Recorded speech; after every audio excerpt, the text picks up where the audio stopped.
sits with 1.5 million of the total 1.7 million registration activity. South Africans have until this coming Friday to register to vote. Alpha Ramshwana, Eyewitness News, Centurion. A police captain has conceded under cross-examination that he did not follow every procedure set out in the SAPS National Instruction on Crime Scene Management. Captain Pimi Sehobela is still testifying in the trial within a trial in the case against alleged underworld figure Vusmuzikat Matlala and his co-accused.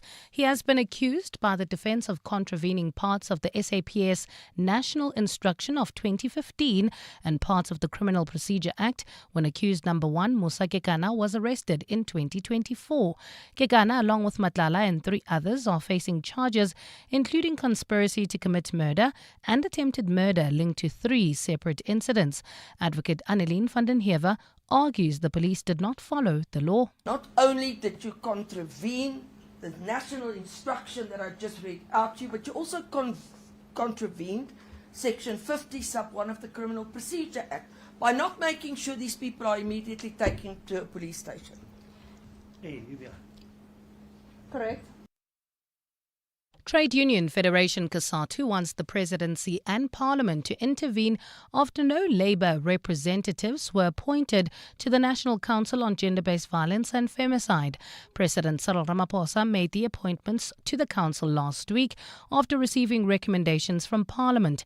But COSATU says the appointments have failed to include key sectors like representatives from Labour and business. Babalondenze reports. The president announced the appointment of the National Council on Friday and named academic Dr. Ramalebe Matibe as chairperson. The council is made up of 7 members who include academics, a gender activist, a clinical psychologist, and a social worker. COSATU Parliamentary Coordinator Matthew Parks says this is despite the act establishing the council, specifically stipulating that representatives from business and labour should be included in the council, and this was not done. Parks says gender-based violence and femicide is not a mere academic discussion. He says it is the lived experience of women in everyday life, including women who are victims of abuse and intimidation in the workplace. Parks says they will be engaging with the presidency and the presiding officers of parliament to not allow the state to ignore its own legislation and legally binding provisions. Babalondenze, Eyewitness News, Parliament. Cape Town is taking its fight for greater policing powers to the next level, with the city formally declaring an intergovernmental dispute over Metro Police's lack of investigative powers. The city has declared the dispute with Acting Police Minister Feroz Kachalia. Mayor Jordan Hill-Lewis made the announcement today, saying the move follows nearly a decade of requests for expanded policing powers. Hill-Lewis says while newly tabled legislation would give Metro Police greater responsibility for public order policing, he argues it falls short because it does not allow officers to investigate criminal cases. The mayor says Metro Police are not trying to replace the SAPS, but rather to strengthen crime-fighting efforts. The Acting Police Minister recently tabled the SAPS Amendment Bill, which was the ideal opportunity to rectify this. But it was yet another and the biggest and loudest opportunity squandered, as the amendment bill contains no changes to the section of the SAPS Act that would give us meaningful investigative abilities. We now are convinced that this is irrational, indefensible, and inconsistent with the Constitution of the Republic. And in the Central African Republic, an investigation is underway into the death of a Swiss man and a soldier. It's understood the 2 were killed in an attack north of the capital city. According to AFP, the Swiss national was in the country to do a mining survey and was killed along with his security detail. The CAR has mineral resources including uranium, lithium, diamonds, timber and gold, which are exploited by foreign companies. These companies are mostly from Canada, China, France, Russia, Rwanda, as well as the United States. Gold is trading at $4,045.28 an ounce. The rand is at 16.50 to the dollar, 22.20 to the pound, 19.01 to the euro, and Brent crude oil is at $83.52 a barrel.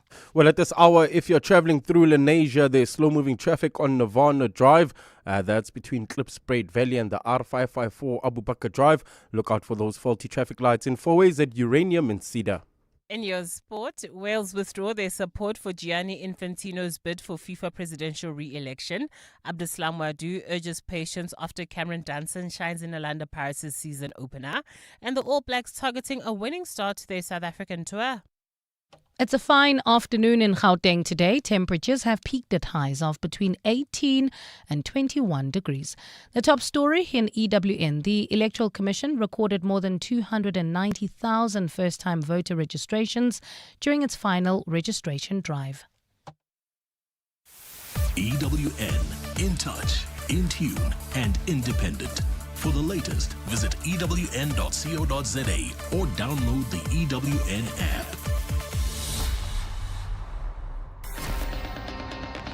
You're with John Perlman on 702. Streaming on the Prime Media Plus app.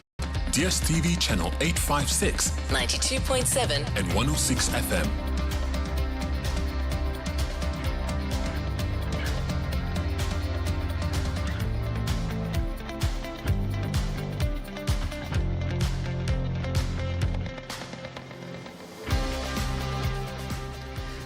Very good afternoon, everyone. It's 8 minutes past 3 on Monday, the 3rd of August. This is 702 Drive with me, John Perlman. Welcome to the show. Welcome, I suppose, to the start of a new month. The final day of registration for November's local government elections has come and gone, and we now know how many voters will be voting and how many parties will be contesting. The current registration activity it's a crucial reversal of the net loss on the voters' roll due to mortality. Ordinarily, voter registration numbers decline in the period between two elections. The gains in the numbers reflect the Commission's concerted effort to encourage voter registration and to increase registration opportunities. That was Chief Electoral Officer Sai Mama Bolo. More on those final registration numbers and what they tell us about the upcoming elections in November. We'll do that after 5 o'clock.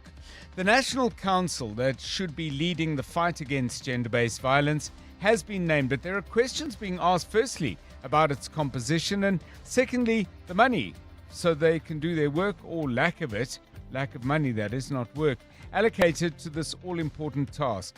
Gender activist Lisa Vetten joins us with her views, also after 5. The price of petrol goes down on Wednesday, but the price of diesel is going sharply up with all the implications for inflation. Most commercial vehicles, trucks, buses and others actually use diesel. So why is that particular fuel generally so much more expensive at the moment?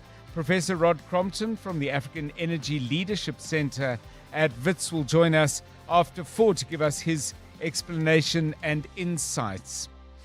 As always, and it's no different on this particular Monday, we choose a music theme and we ask you to send us songs, give us ideas about a particular song. In this particular case, you may well have direct experience, and I'll tell you why, or you'll understand once I tell you what the theme is. What song would you send to someone who's actually not feeling very well? I don't mean emotionally unwell, but actually physically sick. Of course, the two do go together. But here's one suggestion. Lean on me when you're not strong, and I'll be your friend. I'll help you carry on, for it won't be long till I'm gonna need. Bill Withers, making people feel better since 1972. Just fabulous voice there and a great, great song. On the markets, the JSE is pretty much flat despite a 0.9% jump in the resources index. On the upside, Boxer has gained 3%, African Rainbow Minerals, the property group Vukile, and Pick n Pay are all up by 2.5%. Pick n Pay, of course, pushed in a positive direction by those good gains for Boxer. Not such a good day for MTN. In fact, a dramatically bad day, I think it's fair to say. Down by nearly 11%. We'll find out what that's all about a little later in the show. Anglo Gold is off by 5.4%. Pan-African Resources has dropped by 3.8%. Rand trading at 16 Rand 48 against the dollar. A euro will cost you 19 Rand and 22 Rand 19 will get you a pound. The gold price is up by $10.55 a fine ounce. Platinum down by $12.10. Oil prices continuing to ease, with Brent crude down by $1.74 a barrel and currently trading at $83.06. Stephen Curtis joins us with all the market news at 4:25. Looking forward to his insight into an explanation for that sharp fall in the MTN price. We'll have sport with Tola Kele Mganga. Karabo Chali has the traffic news in a moment, and Mbali Dlamini joins us at 3:30 with the very latest news headlines. This is 702 Drive. We're live in the place where you live, and if it's happening in 702 land, you will hear about it here first.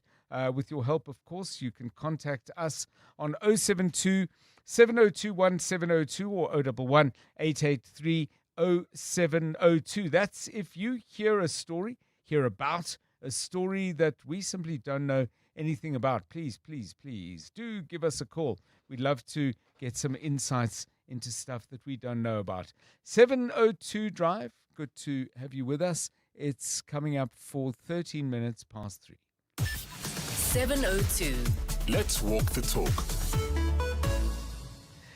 So I thought some really startling stories over the weekend about aggression and violence and intensity and all sorts of things in some school rugby matches. And I thought we should talk about that. I mean, there's school games, there's also youth sport, so let's broaden it, school and youth sport. But is there too much aggro? Is it coming from parents? Is it too competitive? Is it also way too intense? Some of the incidents that caught my eye, Menlo Park in Pretoria playing against Egi Janssen, some of the footage of parents and players fighting, really appalling. And then down in the Western Cape, a game between Fairmont High School and the Settlers High School, that's in the Durbanville part of Cape Town. There is now an investigation because of the racial abuse of some black players involved in that game. So a lot going on, and I'd love to know from you if you've got young members whose lives you're involved in, either as parents or guardians. Are you concerned about the way in which the management of parents, the management of competition, and anything going on in and around school and youth sport? And by the way, I'm very keen to know if you, as a group of parents or perhaps a group of teachers, have come up with some ideas as to how you manage and mitigate this. I'd be very keen to hear about that. I spent the weekend with some people from Belgium in the course of my work with Dreamfields. We were doing football and netball events down in the Mtuba area of KZN, and they were saying they also have issues in Belgium, and the coach that I spoke to said what he did was invited all the parents for dinner because they were bugging him and what why don't you pick my son, and getting cross and shouting negative stuff at the kids who they thought should be replaced so their kid could come on. And he just said, okay, just had them all over for a barbecue and let's chat, let's dial this down. But that's not always possible, particularly as you can't control the parents of your opponents. So complicated, worrying, and I think we need to fix it if we can. Karabo Charlie, very good afternoon to you. When I mentioned this to you, you were saying you'd come across some of the same sort of stuff at a football game. Yeah, and it's very concerning, John. I picked it up on Twitter. I saw the rugby one that you mentioned. Yes. And then later on during the day yesterday, I saw another one, but this time it was even worse. It was under sevens. And just digging into the story on Twitter, I understand it's from the Benoni Northerns club. They were having a team there. And it was under sevens. And apparently the game ended earlier than it should have. So the other parents and the coaches were accusing the ref of being biased and having been bribed and all sorts of nonsense. And it became a big fight in front of kids. And I just thought, how can this be? It's just kids. It's just a sport. Let's just have fun, win or lose. This is unacceptable and uncalled for. No, and it's alarming. And I would have thought if you're a 7-year-old and the adult who's accompanied you to the game is suddenly in a fight, yes, it must make you wonder whether you actually want to play sport anymore. First of all, it must be terrifying. I mean, I'm not saying this makes it any better, but if you're 17 or 18 and someone is pounding on your uncle, you feel that you have some agency to do something about it. And I don't know if that's a good or a bad thing, but I'm thinking of the mental effect on the young person. If you're 7, it just must be utterly terrifying. So before I get your view on that, Refoue, I just want to ask people if anyone was at the game, the E.G. Janssen Menlo Park game, anyone listening in Cape Town who might know something about the Settlers High and Fairmont issue, and if anyone was at Benoni Northerns for this soccer game, first of all, share views with us, and more broadly, if you weren't at any of those games, but you're witnessing that kind of energy at the sports events involving the children that you care about and kids that you know, maybe you're a teacher or a coach in charge of younger people, give us a call and tell us what's going on. I think we have a problem. I don't know how big it is, but however big, I think we need to deal with it. Refoue, I mean, you've been shaking your head and you're looking pretty troubled by all of this. Give us your thoughts. Good afternoon, John, and to the rest of the 702 family. So this takes me back to the time where I was in grade 1, grade 2, grade 3. We did what they called five-a-side soccer, where, you know, you'd have your team there, cute little uniform, and you'd play on a Sunday. So we were playing nicely with the other girls, right? Nice. We're cute, until one of the parents said to her team, "You need to push these girls." And the girls became so violent towards us. Yeah. And some of us went home with bruises because we thought, I mean, I'm in grade 1, I'm there to have fun. But meanwhile, these kids actually had private coaching. So I feel like, you know, this problem does stem from parents. I'm sorry to say that, because what does a 7-year-old, 8-year-old know about? We're just there to five-a-side soccer, and you're being pushed. One girl even bit me. No exaggeration. I remember her name. I'm not going to say it out loud. And then I spoke to her after. She's like, "No, Refoue, we're just playing for fun. We must be tough as girls." You're 8. You shouldn't be biting me. I don't think you should be biting anyone at 28. Nobody then remembered. They bought us ice cream afterwards because they saw there was tension. There was tension between us, but it stemmed from the parent. But ugly stuff. And I'm sure some of the players thought, you know, do I really want this? Do I need this in your life? That thing of not biting. Nobody mentioned that to Luis Suarez, but or Mike Tyson for that matter. Yeah, guys, give us your thoughts on that, please, on 072-702-1702. There's got to be a better way. I would be almost certain that there are some clubs and some leagues and maybe some school setups where they're finding that better way and, you know, accepting, things get heated, things get intense, but let's draw a line and let's make sure we don't cross it. So either way, share with us experiences, concerns, or solutions. That's up to you. 072-702-1702 and 011-883-0702. 19:03. Let's see what's happening on the roads. Start of a new week. Hopefully not too bad of a start. I'm afraid it is, John. Let me start in Pretoria, where there's already an accident scene in Waterkloof. This is on the N1 northbound near Garsfontein Road, causing huge delays. So try to avoid that if you're heading towards the Linwood area, leaving Centurion. In Lenasia, also slow-moving traffic on Nirvana Drive between Klipspruit Valley and the R554 Abu Bakr Drive. Leondale, Ekurhuleni, expect some delays on Leondale Road between the R103 and the N3. Look out for those faulty traffic lights in Sharon Lee at Malibongwe Drive and President Fushia. If you come across any other traffic issues, kindly WhatsApp us on 072-702-1702. You're with John Perlman on 702. Let's walk the talk. Still to come on 702 Drivers. We approach the end of August. I don't know why I framed it that way, because we just at the beginning of August, but you'll understand what I mean in a minute. There are not many days left in August. Let me say that. And I say that in this context. There are still 280,000 Sassa beneficiaries who need the new Postbank cards. We've walked this road before. We've had this problem in the past. It seems as if we're going down an old familiar road, and despite the fact that we know where the potholes are and where there's a big ditch on the one side, and we seem determined to hit the potholes and slide into the ditch. Hopefully not, because Tami Qele is Postbank Chief Commercial Officer. Maybe he has some good news. 280,000 cards in around 28 days. Do the math. It's 10,000 a day, and then you delete weekends. Yeah. Something to worry about. We don't need this as a problem either. How can we fix it? Give us a call on that. But Tami Qele as I said, is joining us. That's coming up at 10 to 5. Right, let's go to the courts now, the Pretoria High Court to be specific, where former Minister of Defence, former Speaker of the National Assembly, Nosiviwe Mapisa-Nqakula, is continuing to sit and listen to the evidence of people who are testifying against her in the corruption charges that she faces. Right. A new witness up there again today, I believe. Let's get the very latest from Khomotso Modise. Khomotso, a very good afternoon to you. I understand a company called Umkhombe Marine is involved. What is being testified to in that regard? Good afternoon.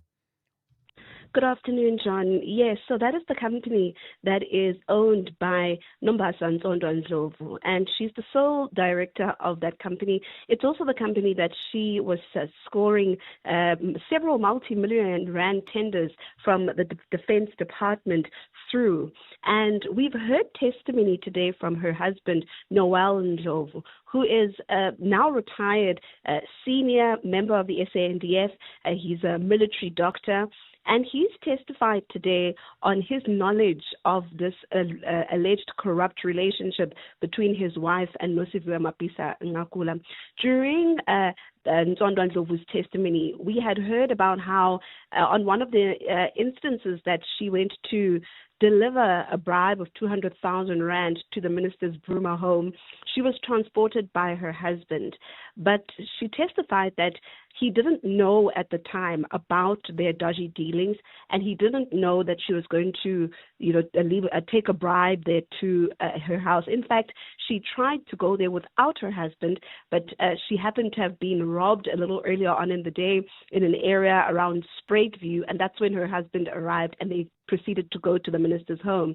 Now today, Major General Ndlovu has been questioned about when exactly he became aware of this relationship and the payments as well as the soliciting of about 4.5 million rand. And he's testified that he got to know on the day that they happened to drive to Bruma after Nzondo Ndlovu had been robbed of some of the money.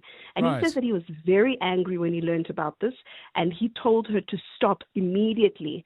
And one of the things that he says is the reason why they didn't know, or he didn't know about this, is because in their relationship they had what they termed the Great Wall of China, where they didn't speak about their work, mainly because he's a senior member of the SANDF and she was a contractor in the Defence Force. So in terms of, I suppose having heard now, first of all, from Nombasa Ndlovu, and now we're hearing from Major General Noel Ndlovu, there'll be questions asked about consistency of story, about accuracy of timelines and so on. Have we reached that point, or is that still to come? It is still to come. So we are at the stage of examination in chief being given, which is where the state and the prosecutor is leading him through his version of events. At this stage, he's just detailing what he knows based on the questions that are being asked by the state. But I can tell you already, John, that we are expecting his cross-examination to be quite intense. And that's because the lawyers for Nosiviwe Mapisa-Nqakula have objected to some of the way that the evidence is being led, asking and pointing out that there's been leading questions being given by the state's advocate. And I think that that's an indication that the defense doesn't want the state to lead evidence in a way that almost prompts certain answers from the witness. Right. And so we have been seeing that. I can tell you, though, that from the cross-examination of the other witnesses, the lawyers for Nosiviwe Mapisa-Nqakula has been their tact and a lot of their strategy, in that they've been pointing out what they believe to be inconsistencies between the testimony of Nombasa Ndlovu and the other witnesses. You may remember that Nzondo Ndlovu is the state's key witness. She's a 204 witness, and that means she's turned state witness in this, and her testimony is very, very important, and the truthfulness of her testimony is extremely important in this court. And so the details that she gives must be corroborated, at least those that are deemed to be material must be corroborated by the other state witnesses. Thanks so much. Khomotso Modise, vitally important court case. She's on it. You'll hear updates, I'm sure, in the news bulletins coming up. There's another one in 4 minutes' time, but not before we go to Parliament. John Perlman on 702. 3 to 6 p.m. And we are going to Parliament because on the eve of a petrol decrease, but a diesel increase, and a rather sharp one at that, Finance Minister Enoch Godongwana has notified Parliament, the National Treasury has, I suppose it wasn't a personal note, that they're going to put 10 billion rand into something called the Equalization Fund that is aimed at helping with market volatility in the price of fuel. A special appropriation bill tabled in Parliament, and with details, we now say good afternoon to Lindsay Dentlinger, who joins us from EWN's parliamentary team. Lindsay, a very good afternoon to you.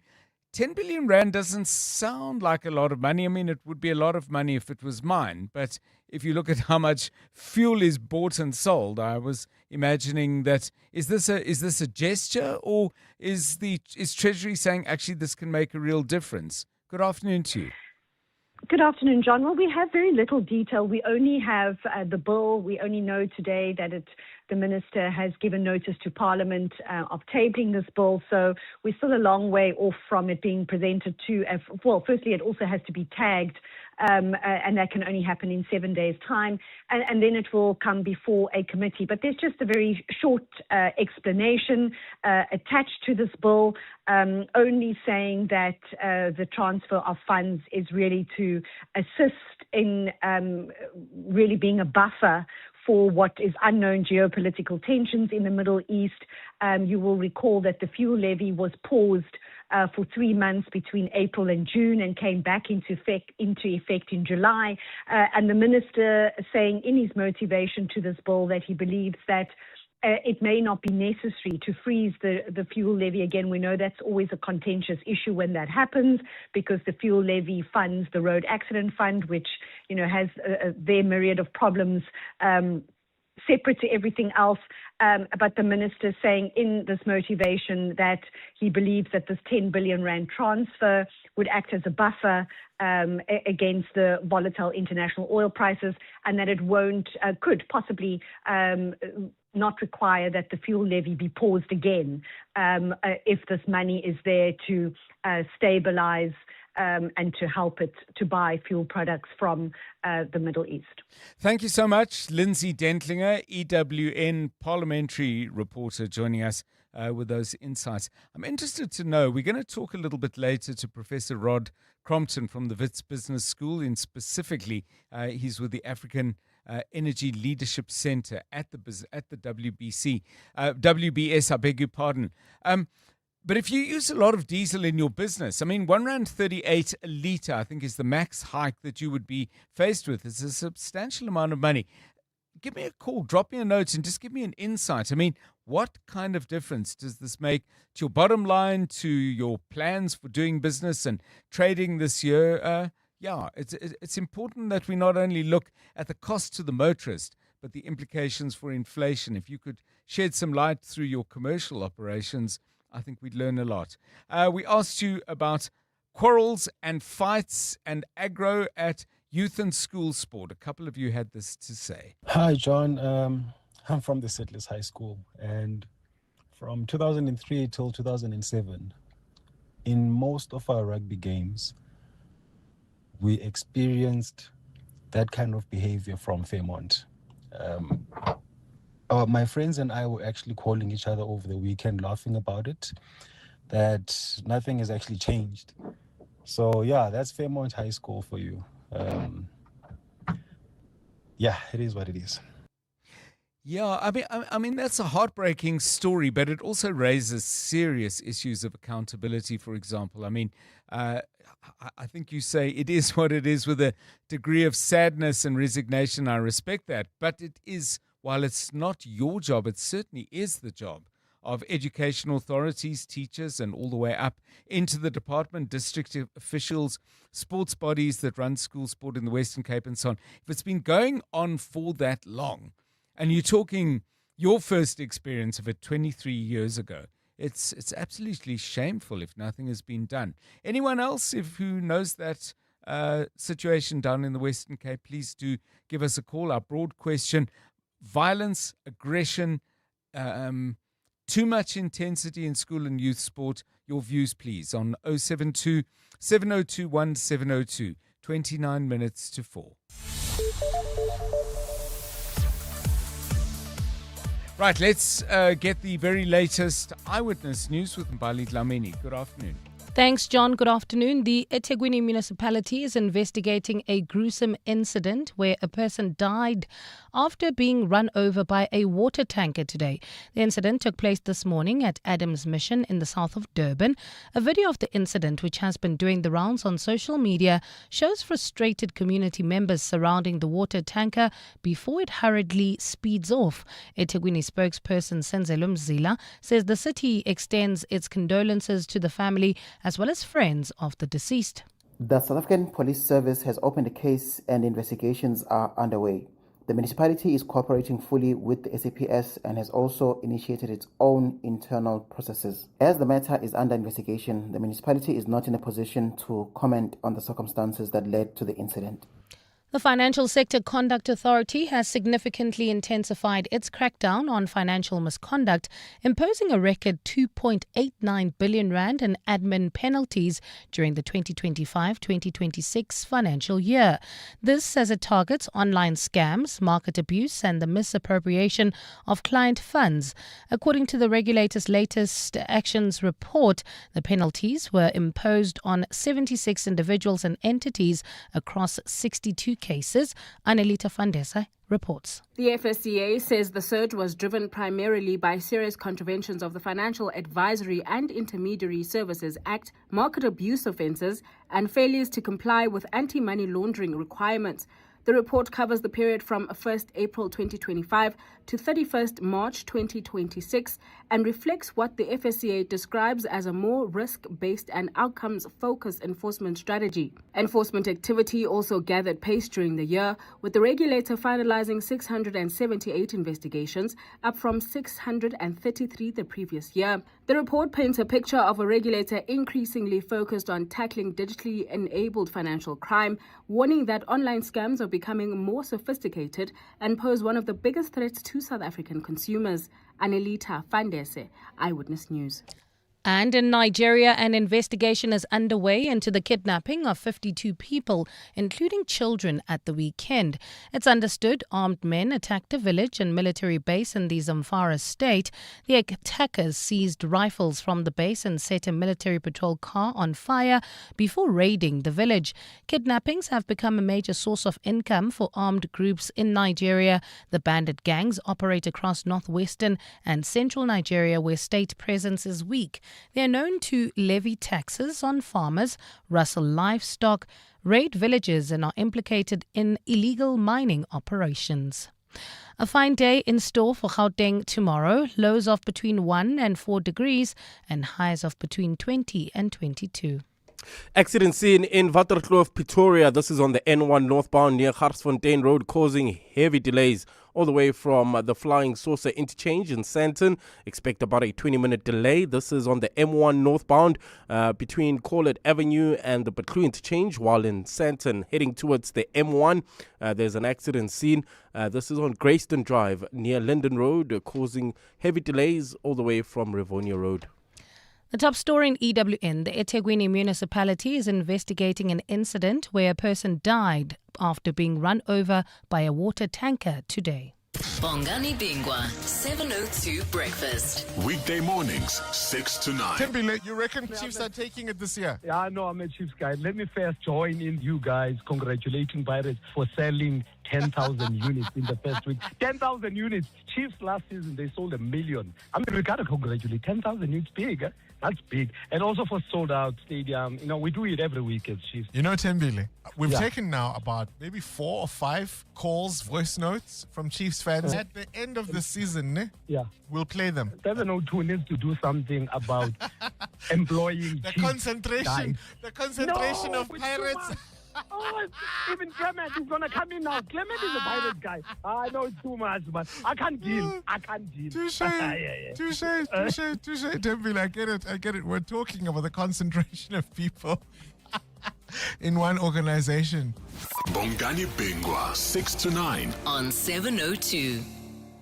This Sunday, Josie My Josie is doing it again with Main Street Sundays. They're taking over Marshalltown and flipping the script on how Josie moves. One whole street right in the heart of the city, closed off to cars, just people, vibes, and that Main Street magic. Walked with us at the 702 Josie My Josie Walk the Talk. Come back and relive it. Missed it and caught FOMO? This is your second chance. 702 Soulful Sunday with Kenny and Pushaza are broadcasting live from Main Street Sundays. So join us on Sunday from 10 a.m. to 5 p.m. Head to josiemyjosie.com for the details and grab your free tickets and come and see what happens when the streets belong to the people. Make Main Street your playground. Babize bonke. Spinner Zonke celebrates a major milestone. The online gaming powerhouse from Hollywood Bets now offers over 3,000 games. Spinner Zonke boasts unbeatable diversity and range, featuring a wealth of games from across the gaming spectrum. Over 35 of the world's top game design studios feature in the sizzling slots on Spinner Zonke. Gripping graphics and sublime sound ensure the most immersive gaming experience imaginable. Play now. Hollywood Sportsbook is a licensed betting operator. No persons under the age of 18 years are permitted to gamble. Winners know when to stop. South African Responsible Gambling Foundation toll-free counseling line 0800 006 008 or WhatsApp help to 076 675 0710. Strong communities are built on a strong local government. Every day, municipalities work to deliver the essential services that improve lives and support thriving communities across South Africa. As the voice of local government, SALGA represents, supports, and empowers municipalities to build capable institutions, promote good governance, and advance effective service delivery. SALGA, inspiring service delivery. Cutting costs means more money for your business. Switch to Outsurance Business Insurance and you could get a massive 20% discount on your business insurance premium. Here's Marshall from Bow Electrical. I was with my other insurance for many years and then I switched to Outsurance Business Insurance. It was a one quick call. They gave me a great cover and a great price. Give them a call. You have nothing to lose. I wish I have switched sooner. Get a quote to switch and save today. Visit outsurance.co.za or call 0800 60000. Licensed insurer and FSP. TCs and information online. 702. WhatsApp John on 072 702 1702. Hi, Tata John. With my experience was at soccer games. We used to play for this soccer team in Florida. I won't mention the name. The boys were 11, 12 years then. The parents of the opponents pulled out guns towards our team because they were losing. We were leading on the game. They pulled out the guns. The kids had to run to hide at the changing room. They were crying. There was drama. Other parents, they were shouting, "They've got a gun! They've got a gun!" It was a chaos. But we used to it because each and every time when we go and play with the other teams, opponents at their home grounds, it used to be the same thing. But my kids are grown now. We're over that. But that's how it is. Thank you, Kesho. Rajon, I remember back when I was still in school, every time that we would have to play with the school in Yesterdays, like there used to be fights, like we'll have the buses windows all broken just because this high school that was in Yesterdays, I forgot the name, had lost, and this was not the learners fighting, it was the parents. And from that onwards, when we had matches, they used to cancel the parents from coming into to the school or to watch the matches. So ever since they canceled the parents, the problem is always with the parents. Ever since they had canceled the parents, every time we would win, there wouldn't be any fights. Every time we would lose, there wouldn't be any fights because the problem had always been the parents. Yeah, boy. When I raise, and I'm not laughing because anything's funny, I'm laughing with a sense of nervousness. I mean, when I suggested we discuss this, these stories are off the charts. Guns being pulled out, windows of buses being smashed, and it appears to me as if when this stuff happens involving school and youth sport, there's no consequence, that, parents continue to come. I've never ever heard of a court case where a parent or an adult or even, a learner of advanced stage, maybe a matric or grade 11 learner, is prosecuted and brought before the law. I mean, how does this violence escape what should be the normal net of dealing with these things? Please do keep those coming. We're going to talk about this in more detail at 10 minutes to 4. But let's now talk about sport, and hopefully just sport. It's 18 minutes to 4.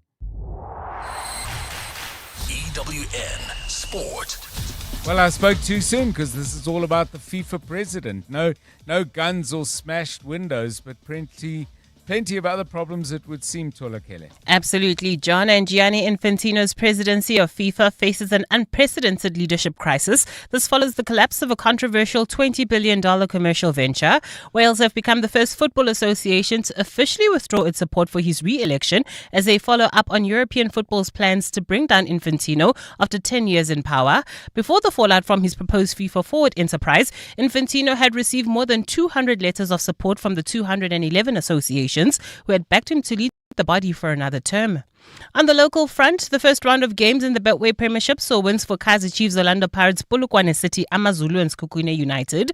After their 2-0 success over Milford, Abdeslam Madu called for patience for youngster Cameron Danson, who put on a man-of-the-match display. I want to be very cautious about not to put this boy quickly high because a career is long. He's doing well. We will give him all our trust, all our help to bring him to the high level. The boys still need a lot of work to bring him in the highest level, but at the moment he is doing well.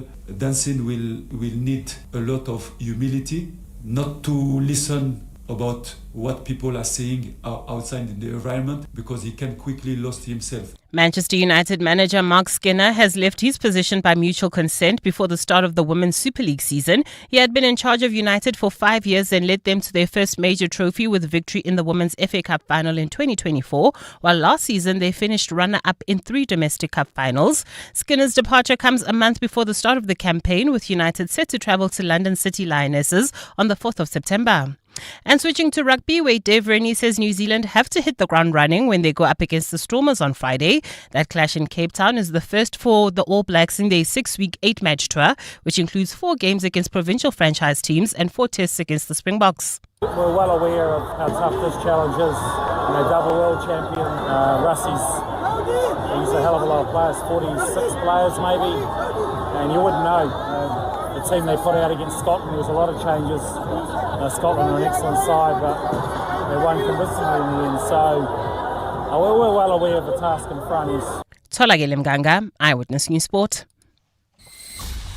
EWN Traffic. At 3:45, if you're heading towards Waterkloof, things may be slowing up already. Karabo Chale can explain why and suggest what you might do. Slowing down is an understatement, John. Things are heavily backed up. This is heading towards Linwood. There's an accident scene in the Waterkloof area on the N1 northbound near Garsfontein Road. This is causing about a 30-minute delay all the way from Boerta Avenue. So if you're heading towards Linwood, coming from Centurion, avoid that route at all costs. Rather use the N14, Boerta Avenue, or even the N4 or even Boerta Avenue, Old Pretoria Road as an alternative. Hopefully that will save you some time. While in Sandton, expect about a 20-minute delay on the M1 northbound from Corlett Avenue all the way to the Butlu interchange. There's also an accident scene in the Sandton area on Greyston Drive near Linden Road, causing delays from Rivonia Road. So avoid Greyston Drive if you're heading towards the M1. Devland, south of Joburg, bumper-to-bumper traffic on the Golden Highway between the N1 and the N12. In Leondale, also expect some delays on Leondale Road between the R103 and the N3. If you come across any other traffic issues, kindly WhatsApp us on 072-702-1702. There's more EWN on air, online, and on the EWN app. You're with John Perlman on 702. Let's walk the talk. 702 Drive, it's 14 minutes to 4. We're going to be chatting in a moment to Hannes Nienaber, who is sports journalist and is SuperSport Schools Sport Editor, which is a great vantage point to engage with the question I've been asking. I think SuperSport do a fabulous job covering school sports of all kinds, although in the mix of the conversation, I suppose, some people say, well, should school sport be on television? I think it's the pluses way outweigh the negative. But Hannes joining us on that question of really bad behavior, aggressive behavior by parents, sometimes I guess by learners as well. And have we made it all too intense? Looking forward to that conversation. But before we have it, Tolakele, thoughts? I mean, you played school sports as a sports journalist. I'm sure your feet have strayed onto the path of inter-school matches. What are your thoughts? A part of me kind of feels like, how else are the kids going to have the platform if it's not shown publicly? But also, once again, it becomes the personal responsibility aspect, that when we speak about behavior, and especially what we've seen from the adults, even when we were discussing, I think we were discussing about homework and our kids getting too much homework because the parents are busy. As the adults, when do you take responsibility for yourself? Because the kids are just there to perform, but the adults should have enough knowledge and enough awareness that when a situation takes away from why we are there, why are you guys not behaving according to the socially acceptable standard? Yeah, I mean, I would imagine, paradoxically, I think games that are televised, probably everyone's on their absolute best behavior, which is another good example for that. But we've been getting hair-raising calls, I must tell you, from listeners, guns being pulled out, bus windows being smashed and so on. That's, I guess, the one extreme end of it. But I've got a friend who actually now, a guy from Bloemfontein who now lives in Boston in the United States. Many, many years ago, we were chatting about this because he was involved with his kids' soccer games. They would call it football. We'd also call it soccer, come to think of it. Either way, they had a code of conduct for parents, and it was very, very, very specific. You can do this, you can't do that. You cannot shout at the referee. You can't do that. You can shout encouragement to kids, but you cannot say, hey, Karabo, what are you doing? Or John, I've told you. None of that. And if parents did it, they'd be told next week, please don't come. I support that, because when we think about how once we get the professional athletes, and we're like, wow, this guy just has no manners. Where do you think that learned behavior comes from? It's because the parents and the situation have been like, well, you're the superstar. You're going to have to kind of bulldoze your way into being the star of the team. But when you finally make it professional, you still have to follow rules of conduct that you have probably never been introduced to.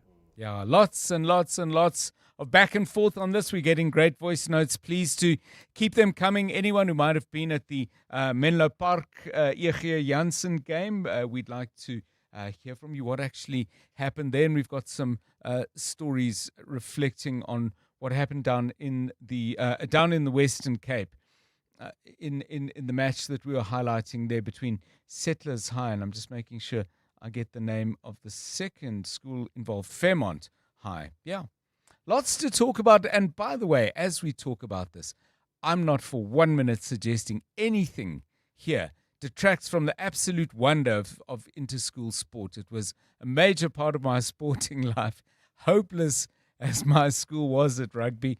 But it was the spine of my school life in many ways. And as I've mentioned before, it's something I'm directly involved with through the project I started up called Dreamfields. But let's get into this and bring in someone who's got a really good overview of the school sports situation. This is 702 Drive. Drive home with John Perlman on 702. Let's walk the talk. Joining us from SuperSport, where he's a journalist but also editor of their extensive and excellent coverage of school sport, Hannes Nienaber. Welcome and thanks very much for your time. Hannes, obviously lots being said, and I'm sure you're in the conversations yourself about what happened at the Menlo Park E.G. Janssen game. There are concerns as well being expressed about racism towards black players down in Cape Town, in Durbanville.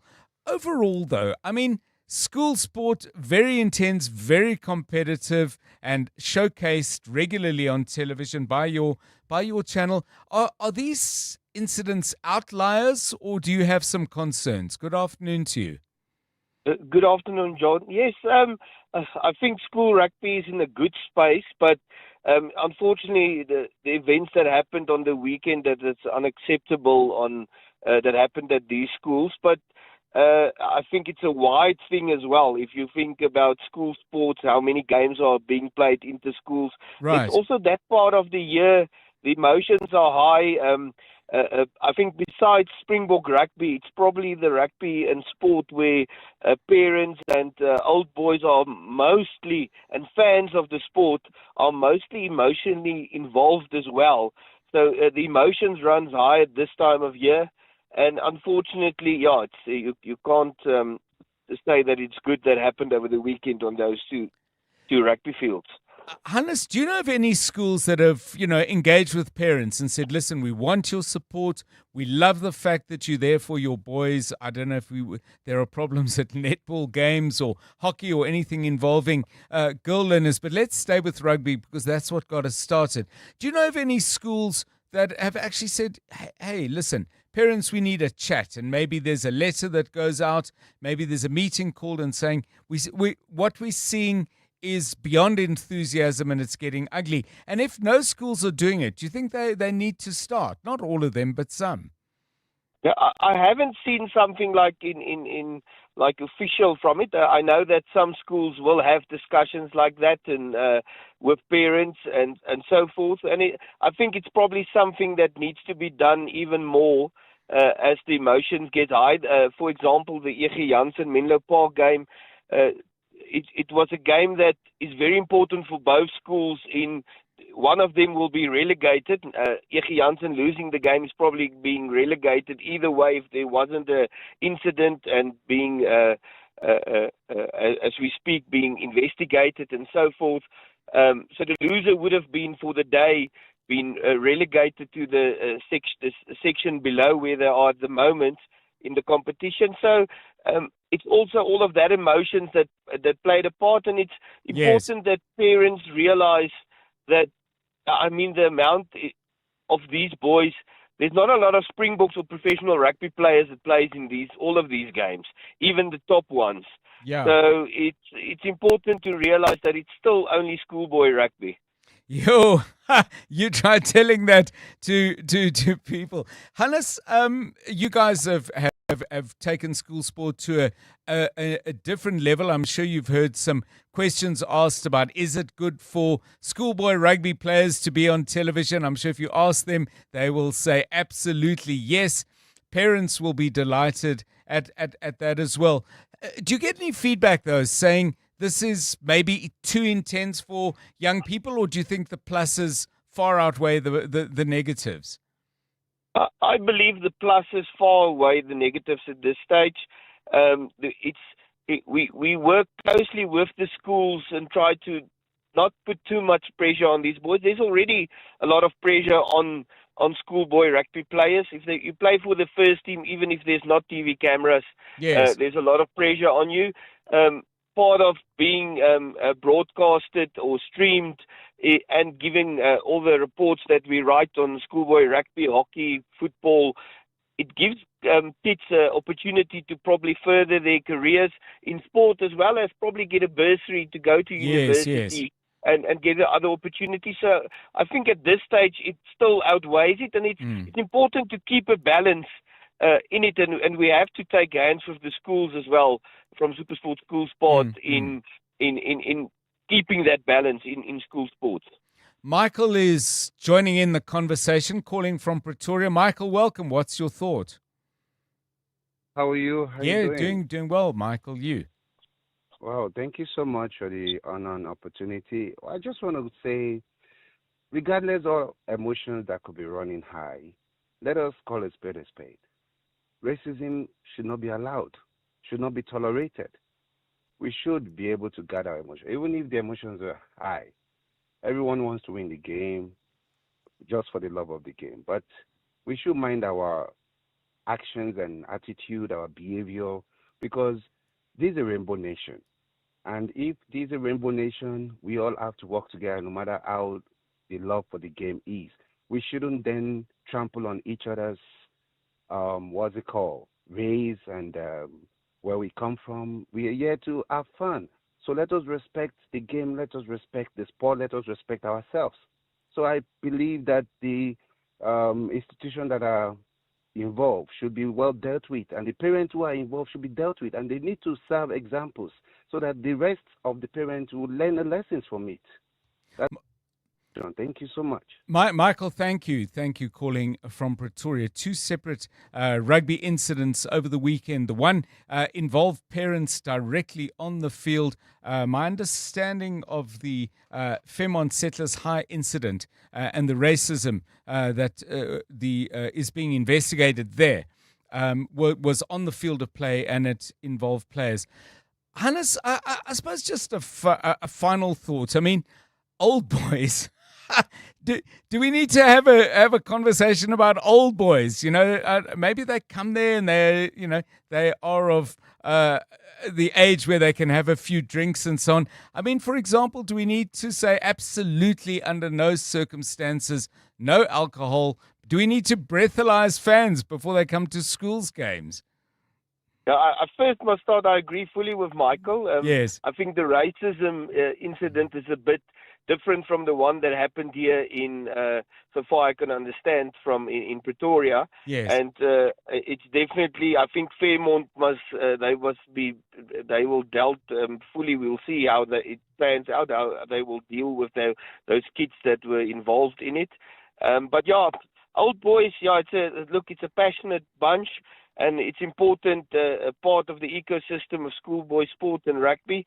They support these schools as well, financially and through the involvement. But yeah, we probably need to put a bit of more put them further away from the field and not next to it. I think it's something that happens, I know, in Pretoria and so with the big inter-schools.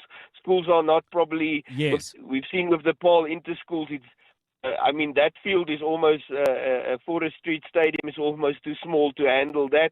Probably schools don't have the money yet to put big stadiums up, but yes, it's difficult to handle crowds with the security that schools have and the amount of people they have and pull for these games.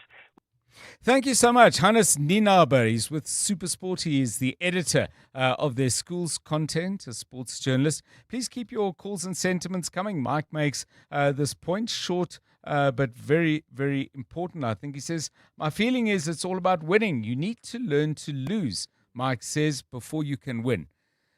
Keep those, as I say, on keep your thoughts, please, coming to us at 072 702 1702. Uncertainty is rising, but your business still has to deliver. Production targets need to be met. And when your workforce is out of balance, the cost is immediate. Too many employees? Costs climb. Too few? Productivity drops. Workforce Staffing helps businesses stay in control with flexible workforce solutions, deployed within 48 hours nationwide. When demand changes, your workforce can change with it. Visit workforcestaffing.co.za. Stay productive, stay flexible, stay in control. Mavis, I wonder if I should sell my car. I'm not sure where to go. Wanna sell your car, but don't know what to do. You don't have to go far, we come to you.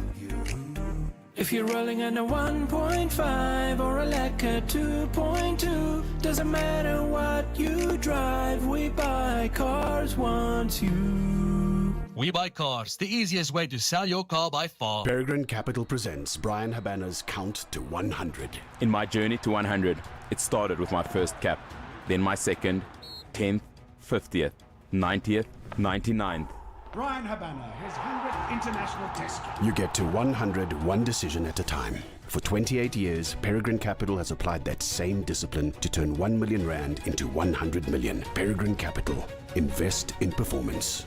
An authorized FSP. Past performance non-indicative of future performance. T's and C's apply. This is EWN. International conflicts continue to affect fuel pricing in SA, and more than 290,000 first-time voter registrations processed by the IEC.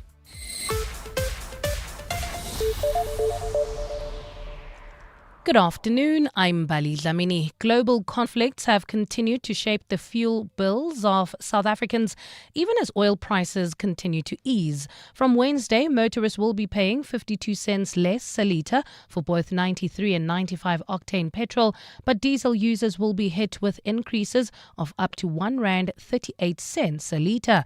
While Brent crude oil prices declined during the review period as tensions between the United States and Iran eased, the global diesel market remained under pressure.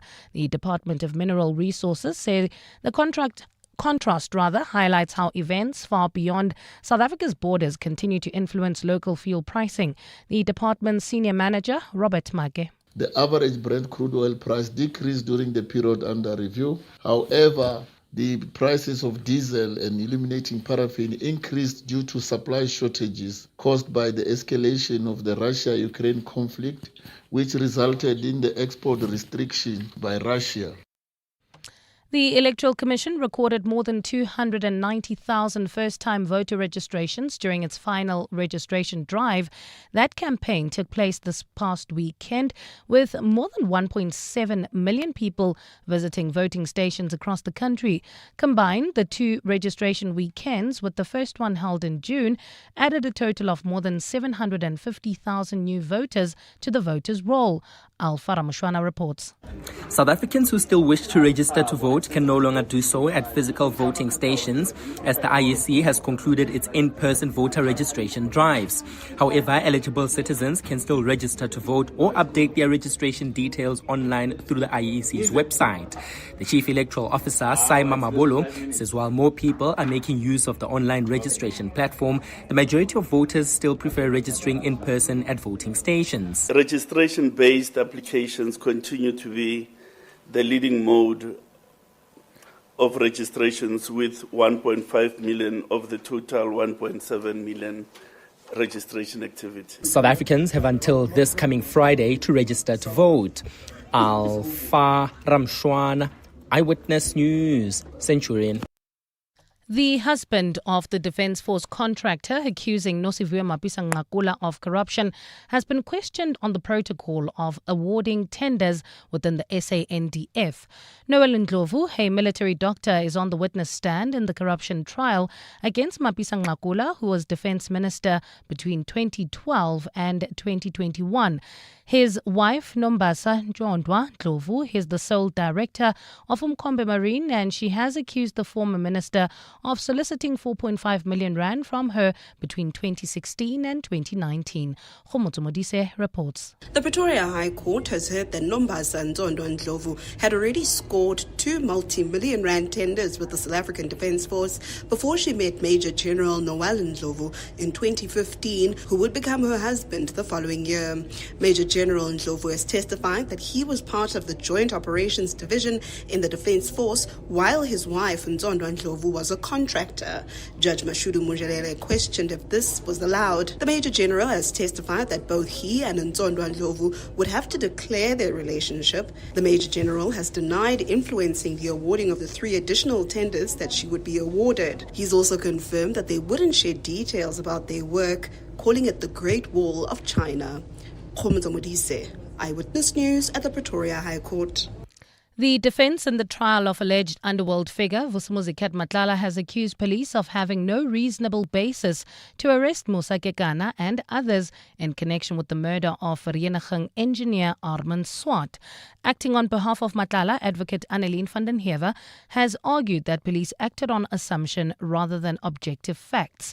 Matlala and 4 others are facing a combined 25 charges, including conspiracy to commit murder and attempted murder in connection with 3 incidents between 2022 and 2024. Dimakato Leshoro has more. The defense has argued that the events of the day Musa Kekana was arrested show police were in reality arresting the accused for possession of unlicensed firearms and not for murder. Advocate Annelien van der Heever put it to Captain Pimi Sokhobela that if police had credible evidence linking the accused to the murder, they would have arrested and booked him on that charge immediately, adding there was no reasonable basis to carry out a search and seizure in the Mercedes-Benz Kekana and Michael Puletau were arrested in. So I put it to you, I'm going to argue to the court based on the facts that's placed before courts from your own mouth, that there was no reason for you to do these searches, and that your searches as such were unlawful and illegal. Sokhobela rejected that version, maintaining he informed the accused from the outset that they were being arrested on a charge of murder and that additional charges would be added after further evidence was discovered. Dimakatso Leshoro, Eyewitness News, Johannesburg High Court. And in the Central African Republic, an investigation is underway into the death of a Swiss man and a soldier. It's understood the two were killed in an attack north of the capital city. According to AFP, the Swiss national was in the country to do a mining survey and was killed along with his security detail. The CAR has mineral resources including uranium, lithium, diamonds, timber and gold, which are sometimes exploited by foreign companies. These companies are mostly from Canada, China, France, Russia, as well as the United States. Gold is trading at $4,031.59 an ounce. The rand is at 16.50 to the dollar, 22.20 to the pound, 19.02 to the euro, and Brent crude oil is at $83.52 a barrel. Accident scene in Waterkloof. This is on the N1 northbound near Garsfontein Road, slowing down traffic all the way to the R21 Flying Saucer interchange. While in Sandton, you can expect about a 20-minute delay heading towards Midrand. M1 northbound from Corlett Avenue to the Patlu interchange. Still in Sandton, heading towards the M1. There's an accident scene on Greyston Drive near Linden Road, causing some delays from Rivonia Road. In your sport, Wales withdraw their support for Gianni Infantino's bid for FIFA presidential re-election. Abdeslam Wadu urges patience after Cameron Danson shines in Orlando Pirates' season opener. And the All Blacks targeting a winning start to their South African tour. A fine day in store for Gauteng tomorrow. Johannesburg dropping to overnight lows of 3 degrees, peaking at 20. Pretoria 4 and 22, and Vereeniging 1 and 21 degrees. The top story in EWN this hour: global conflicts have continued to shape the fuel bills of South Africans, even as oil prices continue to ease. EWN, in touch, in tune, and independent. For the latest, visit ewn.co.za or download the EWN app. 7:02. Drive home with John Perlman. John Perlman, 3 to 6 p.m. on 92.7 and 106 FM. Let's walk the talk. 7:02 Drive, it's 9 minutes past 4. It's great to have you with us. Start of a new month, start of a new week. How are you going? Hoping you had a good weekend, but more importantly, I guess, hope that you are having a good start to the week. Let us know if this is a big week for you or a big month. Anything special coming up? Maybe a graduation, maybe a wedding, maybe a proposal, either a business proposal or a proposal from your heart. Maybe family members are coming home or going away. Maybe you're moving house. Maybe you're expanding your business, or you're a restaurant owner changing the menu. I'm particularly interested in that. What's involved if you own a restaurant and you're changing the menu? This will be perfect for August. And you take off the chicken or whatever it is, and somebody comes along and says, "Why did you do that?" I'm sure it's not straightforward. Anyway, if you're doing anything special in August, please do give us a call and tell us about it so we can wish you well, offer you some wind in your sails. 10 minutes past 4, as I said. What we're going to be talking about shortly is why diesel prices going up as sharply as they are when the fuel price is coming down. Yes, the oil price is a factor in diesel as well, obviously, but there are other factors as well about who does refining, and what are the pressures on that capacity. More on that with somebody who will be able to give us a lot of insight. Dr. Rod Crompton joins us from the African Energy Leadership Center at the Wits Business School. Later in this hour and later in this month, issues around 280,000 Sassa beneficiaries who still need new Postbank cards. clock's ticking on that one. Not a lot of days to go before they can get that particular one over the line. Tami Kele is Postbank's Chief Commercial Officer. He'll have some insights in what needs to be done and, crucially, how it needs to be done. He's with me at 10 to 5. It's 11 minutes past 4. A lot of you have views on agro intensity, sometimes violence at school and youth sport. Let's hear from you. 702. WhatsApp John on 072 702 1702. Hello, John. Violence in school sports. Hey, my son also is from Boksburg, and my son also was playing rugby. I tell you, I stopped him. I stopped him because the parents were extremely violent, the vulgar from the parents. It was disappointing how they would put children down. Children, primary, you put a child down and the child is demoralized. You take away their confidence just because you are not getting your way. No, I stopped my child. I said, no more, even soccer. I said, no more soccer for you because the parents are violent. And then the children of the same parents behave the same way. They have no manners and they are violent. The parents, they insult kids. No, I'm sorry. There's no sportsmanship. It's just violence. Vuya from Postbank. Thank you. How's it, guys? Louis from Bloberg. It's all to do with the teachers and the coaches. If they take charge, punish the first guys that gets out of order, fights, etc., ban them, make an example out of them, all of this nonsense will stop. I've been involved with cricket my whole life, in charge of cricket clubs, etc. I'm now part of Western Province umpires as well. When we start a game, we call the captains, make it very clear, anything goes wrong, we only come and talk to you, and we will hold you responsible. The teachers and the coaches, they must simply just get their house in order.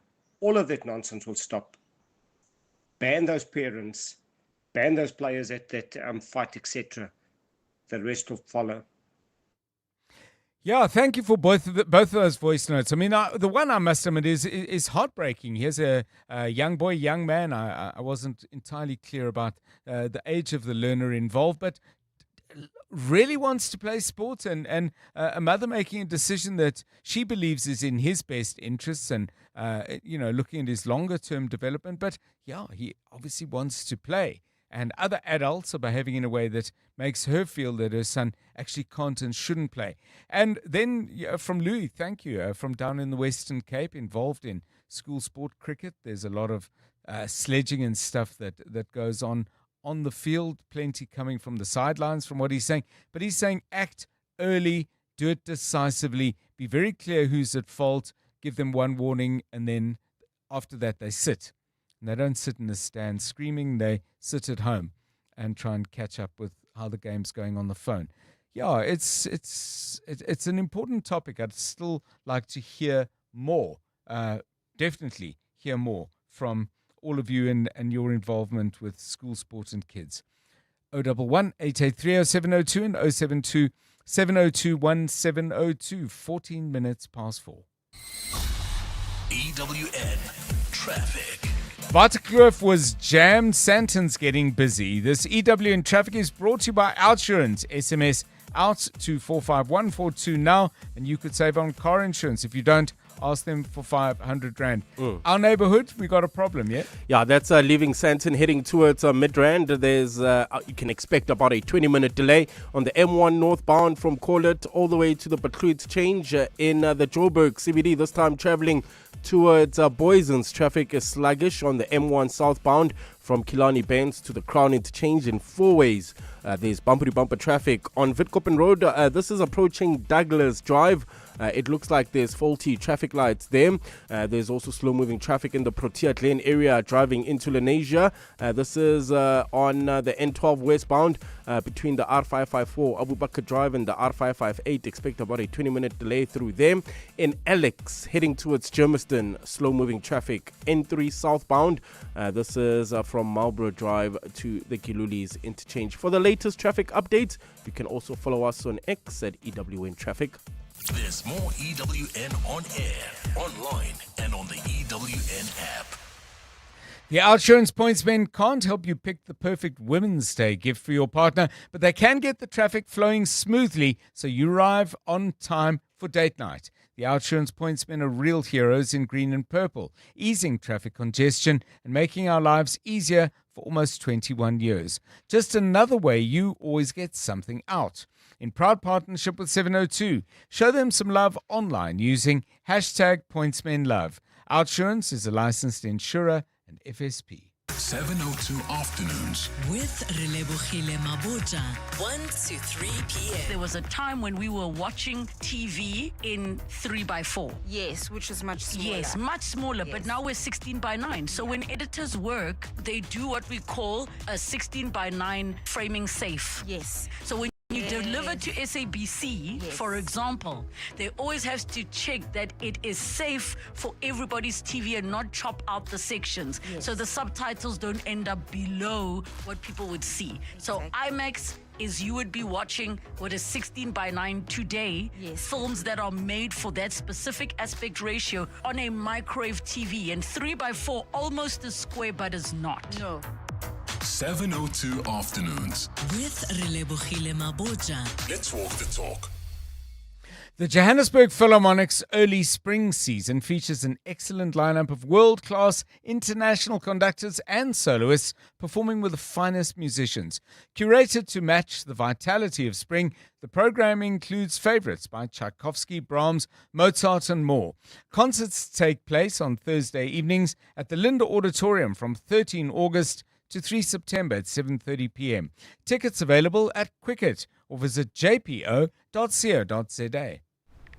To save money, you cancel subscriptions before the free trial ends. So why not spend 10 minutes getting an Outsurance car insurance quote like 34-year-old Pretty who saves 338 Rand.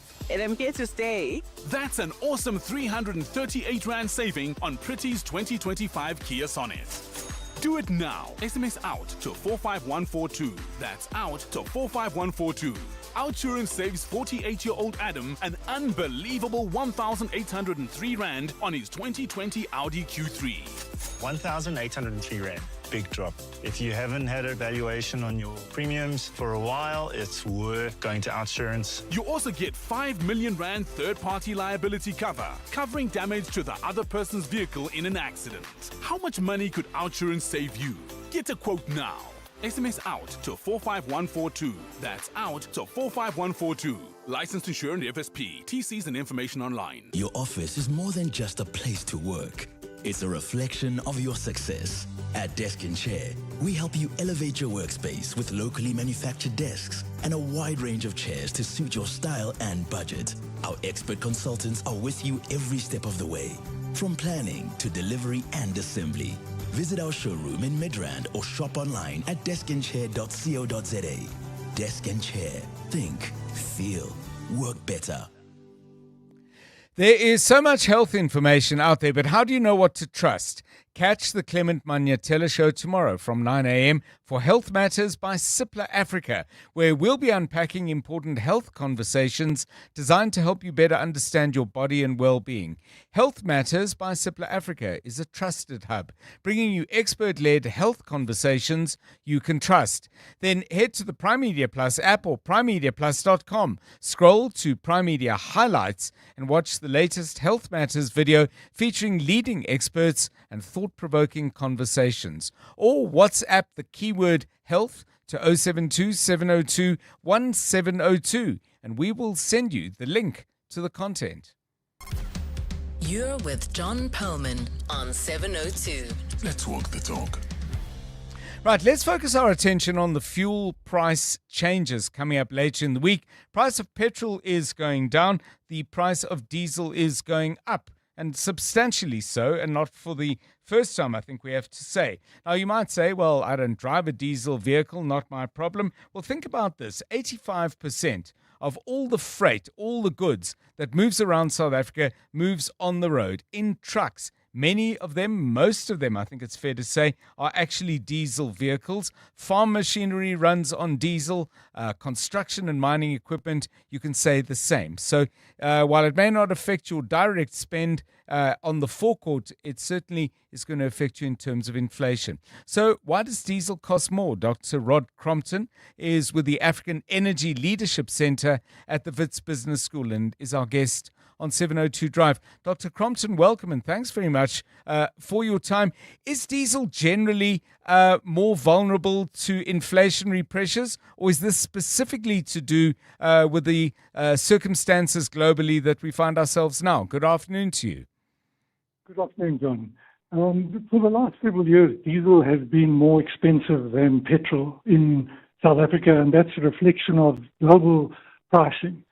What's driving it these days is, as you mentioned, the two wars. The Russian attack on Ukraine has led to counterattacks, and Russian refineries have closed and they've stopped exporting diesel, so that's increased the shortages. And then, of course, there's the Straits of Hormuz closure and the Bab el-Mandeb closure, partial closure.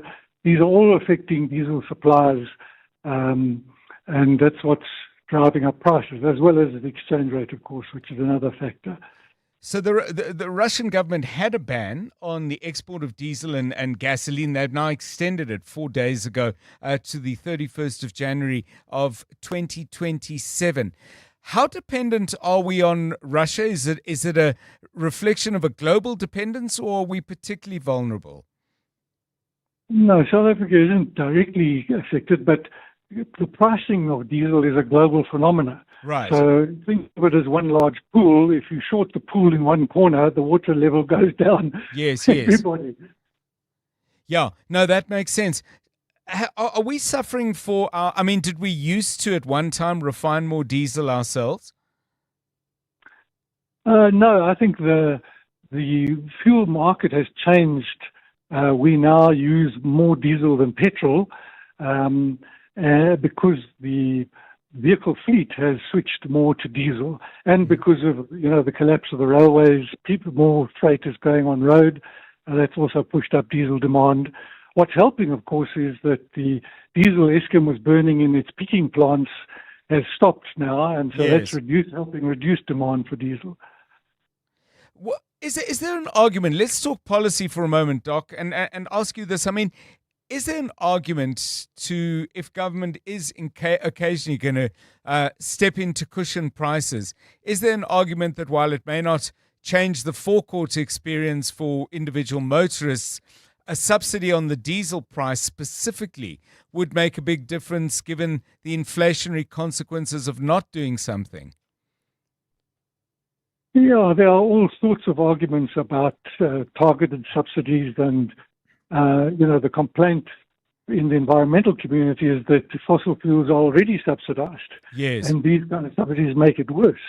So, I mean, if you want to think big picture, what would make more sense for South Africa is to stop importing petroleum and to switch to electric power. We have lots of sunshine and wind.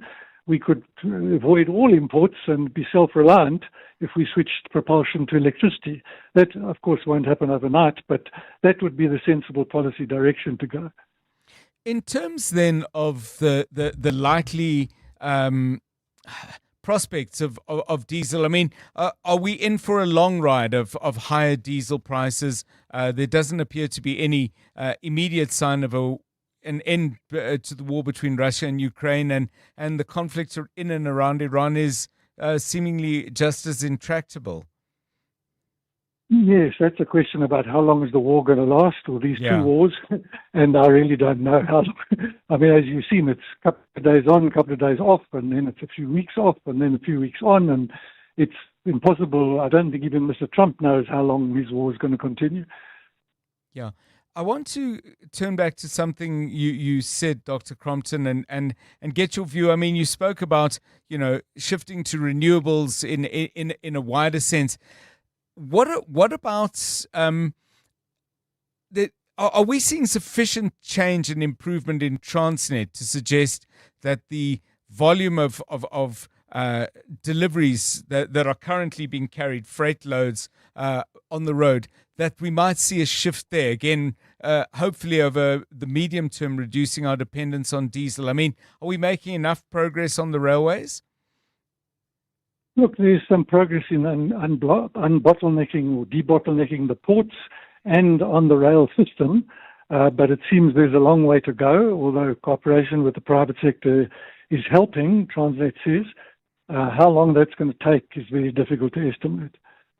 Thanks very much, Dr. Rod Crompton, joining us from the African Energy Leadership Centre at the Wits Business School.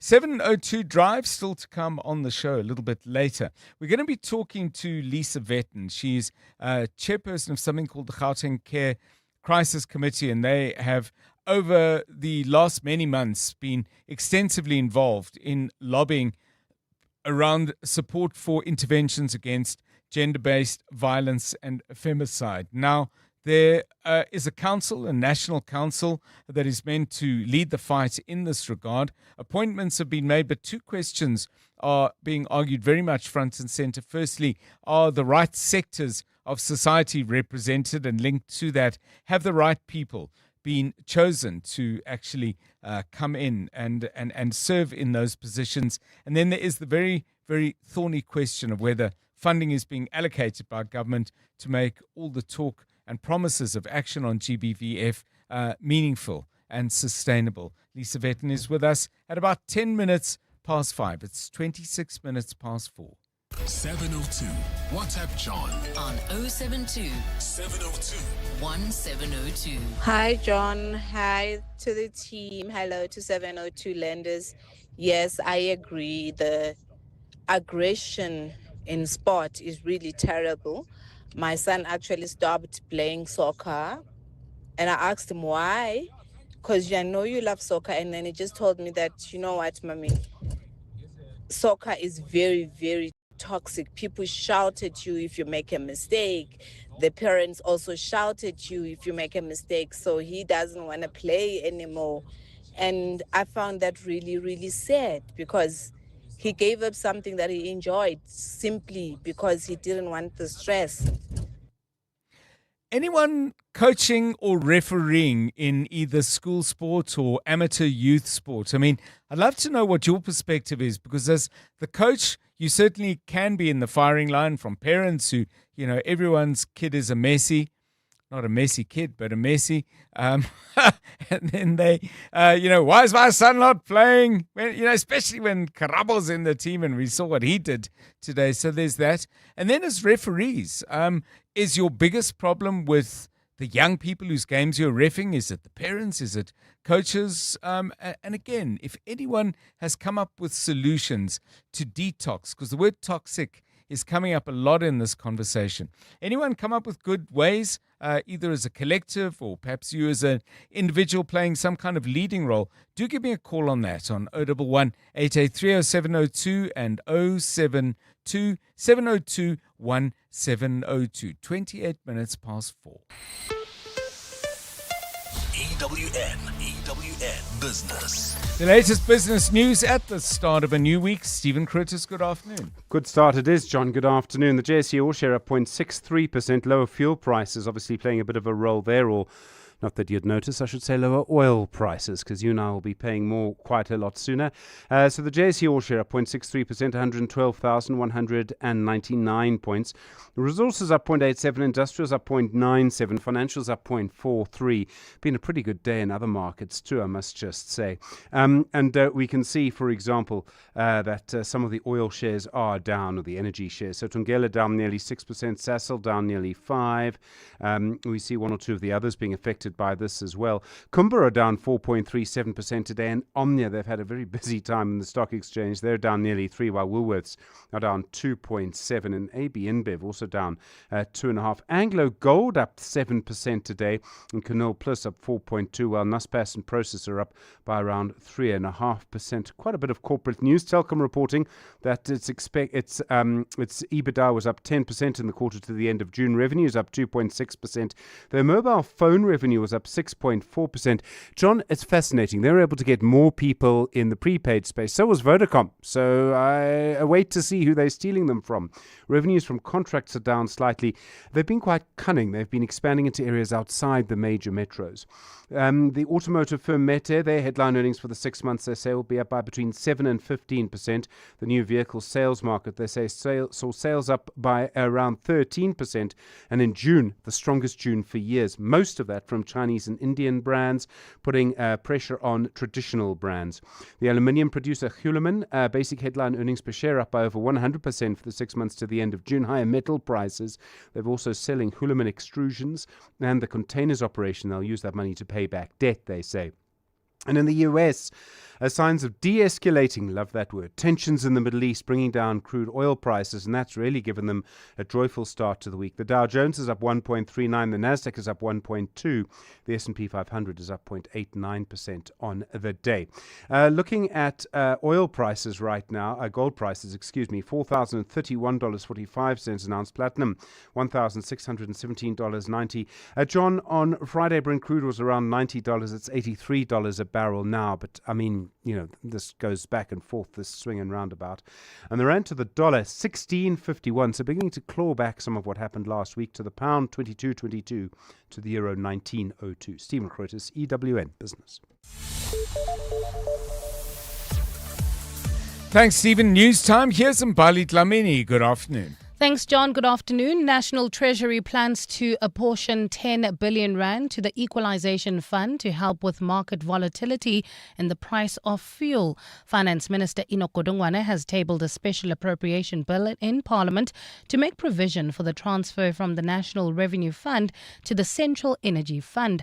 Motivating the bill, Godongwana says the transfer will help to buffer the effects of geopolitical tensions in the Middle East on the cost and supply of oil and fuel products. Lindsay Dentlinger reports. With the price of petrol expected to drop tomorrow, the Minister of Finance is hoping to bring further relief to consumers in the event of further oil supply disruptions in the Gulf region. The Equalization Fund is used to finance the purchasing of crude oil and petroleum products. As its name suggests, it also helps to stabilize the cost of fuel to consumers in the event of volatile oil prices. Due to the war in the Middle East, the Finance Minister froze the fuel levy between April and June to help cushion the blow on motorists, but it came back into effect last month. The levy largely supports the Road Accident Fund. Minister Enoch Godongwana says this second special appropriation bill may mean that in future general fuel levy relief may not be required. Lindsay Dentlinger, Eyewitness News, Parliament. The Western Cape Department of Health is urging parents to give consent for their eligible young girls to receive the human papillomavirus vaccine. The department says the vaccine will provide protection against the types of HPV that can cause different types of cancer. Department spokesperson Shimoni Rechter says more than 36,000 girls in grade 5 have received the vaccine over the past 6 months. She is now urging parents to look out for consent forms which will be sent home with learners and to return the signed forms promptly. The HPV immunization is offered to grade 5 girls to help protect them against HPV, a common virus that can cause cervical cancer and other HPV-related cancers later in life. In Gauteng, the health department is rolling out the same vaccination campaign until October the 9th at both independent and public schools. While in Nigeria, a judge who was kidnapped by unidentified gunmen a week ago has now been freed. High Court Judge Fukuraj Hassan Bunza was abducted from his home in Bunza town on the 26th of July. AFP is reporting that the attackers remain at large. Kidnappings are routinely used by criminal groups in Nigeria to secure lucrative ransom payments from either the government or victim families. A fine day in store for Gauteng tomorrow, lows of between 1 and 4 degrees and highs of between 20 and 22. Well, at the stage, if you're leaving Sandton heading towards Midrand, expect about a 20-minute delay. This is on the M1 northbound from Colet to the Batlooth change. 4 ways, bumper-to-bumper traffic on Witkoppen Road approaching Douglas Drive due to faulty traffic lights. And in Protea Glen, we still have slow-moving traffic N12 westbound between the R554 Abu Bakr Drive and the R558. The top story in EWN, National Treasury plans to apportion 10 billion rand to the Equalization Fund to help with market volatility in the price of fuel. Bongani Bingwa, 702 Breakfast. Weekday mornings, 6 to 9. Timbile, you reckon Chiefs are taking it this year? Yeah, no, I'm a Chiefs guy. Let me first join in you guys congratulating Pirates for selling 10,000 units in the first week. 10,000 units. Chiefs last season, they sold 1 million. I mean, we got to congratulate. 10,000 units, big.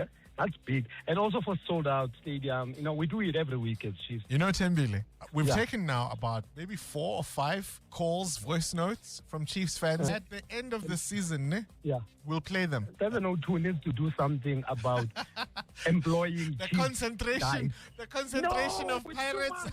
Oh, even Clement is going to come in now. Clement is a Pirates guy. I know it's too much, but I can't deal. Touche, Timbile, I get it. We're talking about the concentration of people in one organization.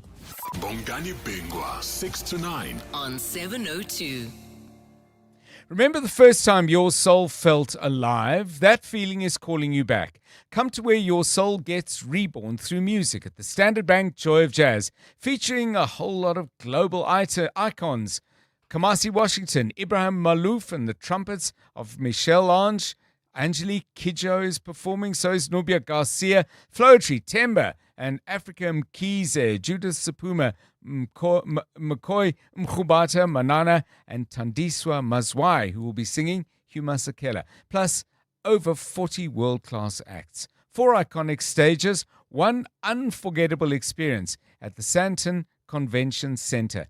This is Jazz Reignited. Get your weekend pass for the 25th to 26th of September now via Ticketmaster. Being in construction has taught me that buying machinery doesn't come cheap.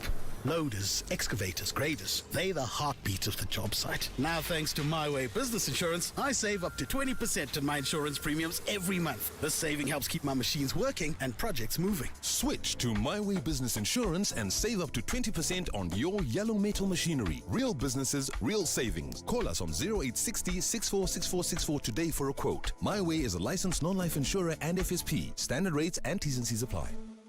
702.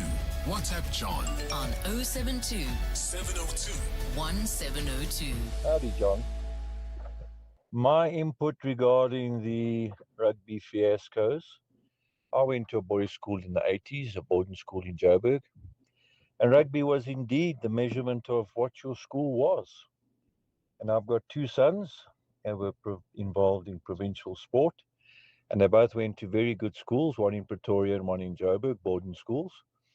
And with the first side rugby, these kids get superstar status from not only their peers and their teachers.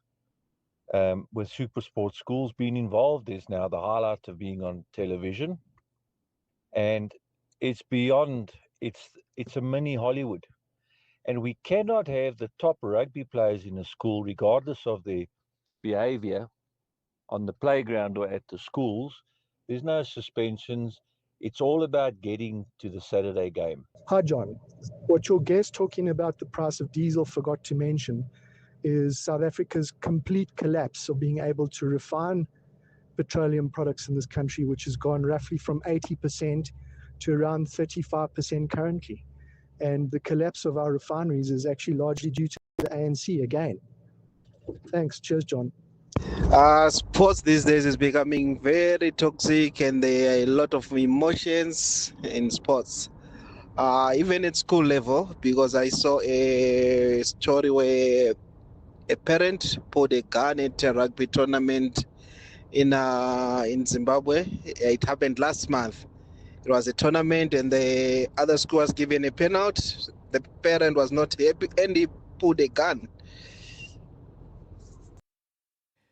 Yeah, it's interesting. I mean, I've just been Googling to, I typed in bad behavior by my parents in school sport, and it is quite a global phenomenon. I'm not in calling it global. Let me not call it global, because that suggests it's in most countries in the world. I don't know enough to say that, but it's widespread in other countries, and we'll see overnight if we can find particularly either sports organizations or schools or clubs or leagues or anything like that that have come up with some good ways of channeling the excitement. And yeah, look, I've screamed at a ref or two in my life. There's no question about that. But a lot of this stuff is scary and way over the line. 7:02 drive, it's 20 to 5. EWN Sport. MTN 8 quarterfinals coming up as the next dose of excitement as the South African season gets underway. Tolakele has that detail and some others too. Thanks so much, John. And the fixtures have been confirmed with the action kicking off on Saturday when defending champions Orlando Pirates host Durban City. That's followed by the evening clash between Mamelodi Sundowns and Polokwane City. Sunday's games will see AmaZulu hosting Skokune at 3, then Kaizer Chiefs go up against Lamontville Golden Arrows. That's at the FNB Stadium at 6 p.m.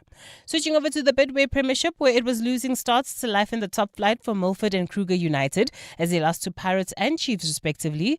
Despite their 2-0 success over Midfield, Madu believes that their opponent showed enough fight to prove they can hold their own this season. You can see that it's a brave team. They're trying to play some nice football. Today they were not so dangerous for us. Every time where they've been dangerous, it's when we made mistakes. They have some good elements. They are brave to play between the lines to find some combination. And I think they will bother. They will bother a lot of team in that PSL.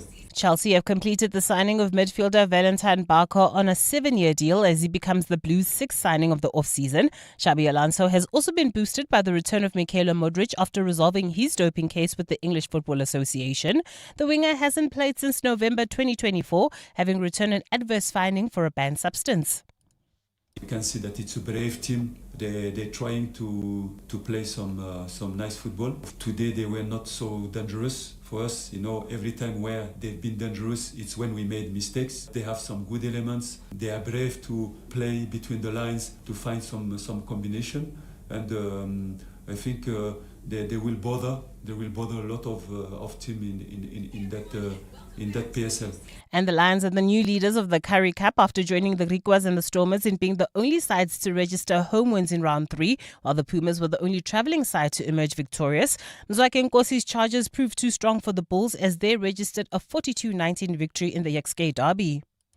We've got 14 players in the team with only 3 Currie Cup caps. So our challenge is just to fight for giving them experience. And this was a good experience in playing in front of a crowd like this. But then Jared Cairns and Dalbo, they're probably a little bit silly around the discipline. But our hope is that they envelop them and sort of show them around, particularly at the end there when the captain was off.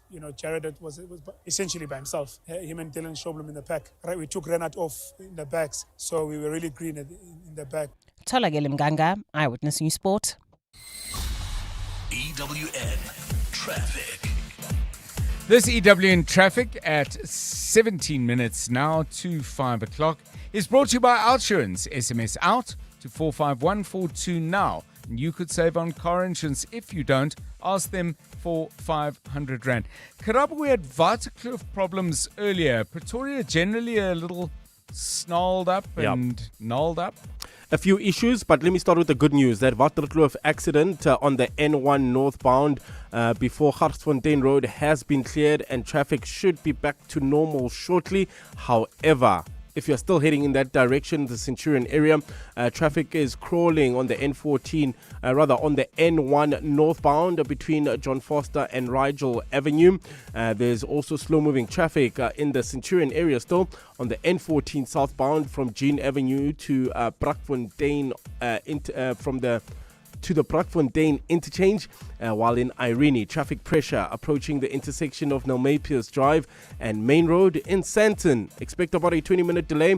That's heading towards Midrand M1 northbound from Corlett Avenue to the Batlu interchange, while in the Joburg CBD driving heading towards Boyson's traffic sluggish M1 south from Killarney Bends to the Crown interchange. 4 ways we still have bumper-to-bumper traffic on Witkoppen Road approaching Douglas Drive due to faulty traffic lights.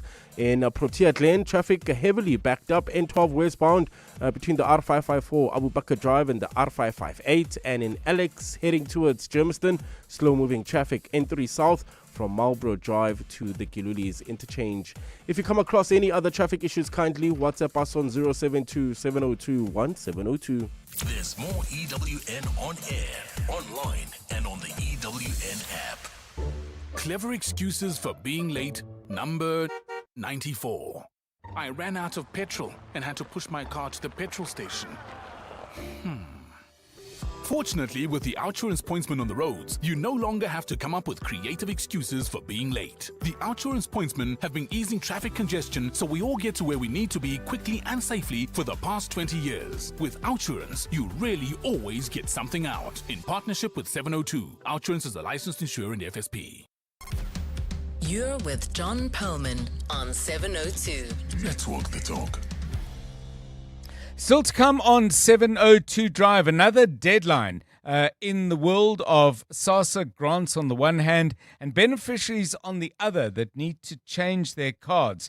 The switch required is from the Sassa Gold card to the Postbank Black card. We're going to talk in more detail, first of all, about the backlog. Still a lot of people who haven't actually done this and what can be done to speed it up. The deadline is 31 August and we are now in that month. That's coming up shortly.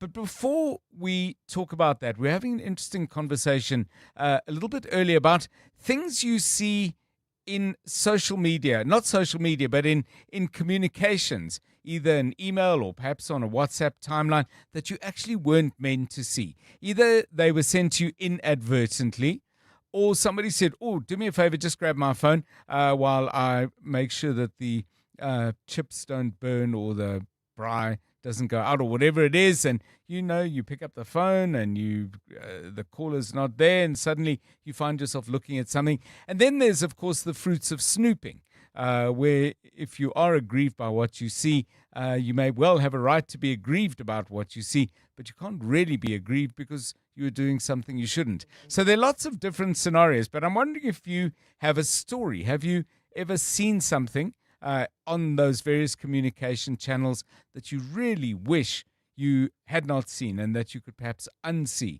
which of course never happens? Tolakele, any experiences there? I don't figure you for a snooper. Looking through other people's phones. I snooped once many years ago. Okay. I learned my lesson very quickly, and I'm Ray Charles to people's phones whenever they ask me to hand it over. I will never do that again. So, can you tell us anything about the snoop? I snooped on a former partner's phone. Okay. What I found on the phone made him my former partner as a result. Yes. That's why I no longer snoop.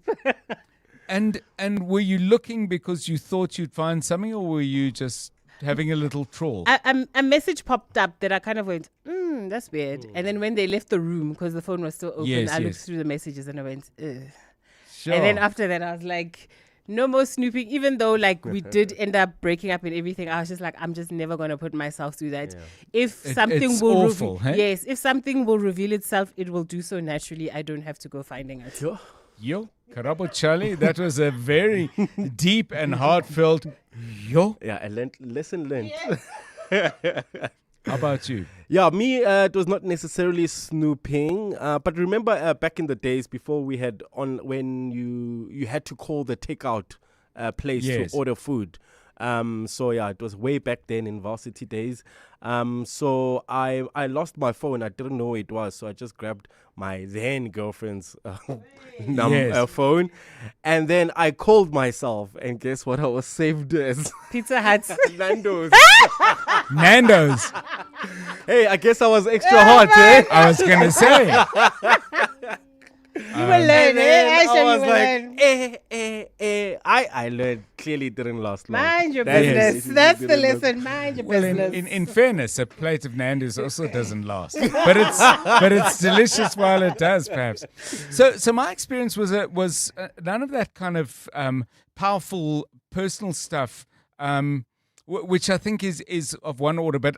Right near the beginning, when I was trying to get meetings with potential sponsors for Dreamfields, I set up an appointment with someone, and for some reason, I can't remember whether he replied to me or he copied me in on his reply to someone else. And he said, I've got a meeting with John Perlman. He's got some rehash of old ideas on school sport, but I guess I'd better just give him 30 minutes. Aww. So I found it really sort of hard to bring my best mojo to the meeting. But then, I try to work it as a positive and say, well, okay, this is going to be a hard sell, so you'd better sell hard. Nice. But it wasn't a great Well, start. John, one of your kids was at the World Cup. Where was he? Yes, exactly. And he did say he'd call me back, but that was in 2007. But my number hasn't changed. You can call me.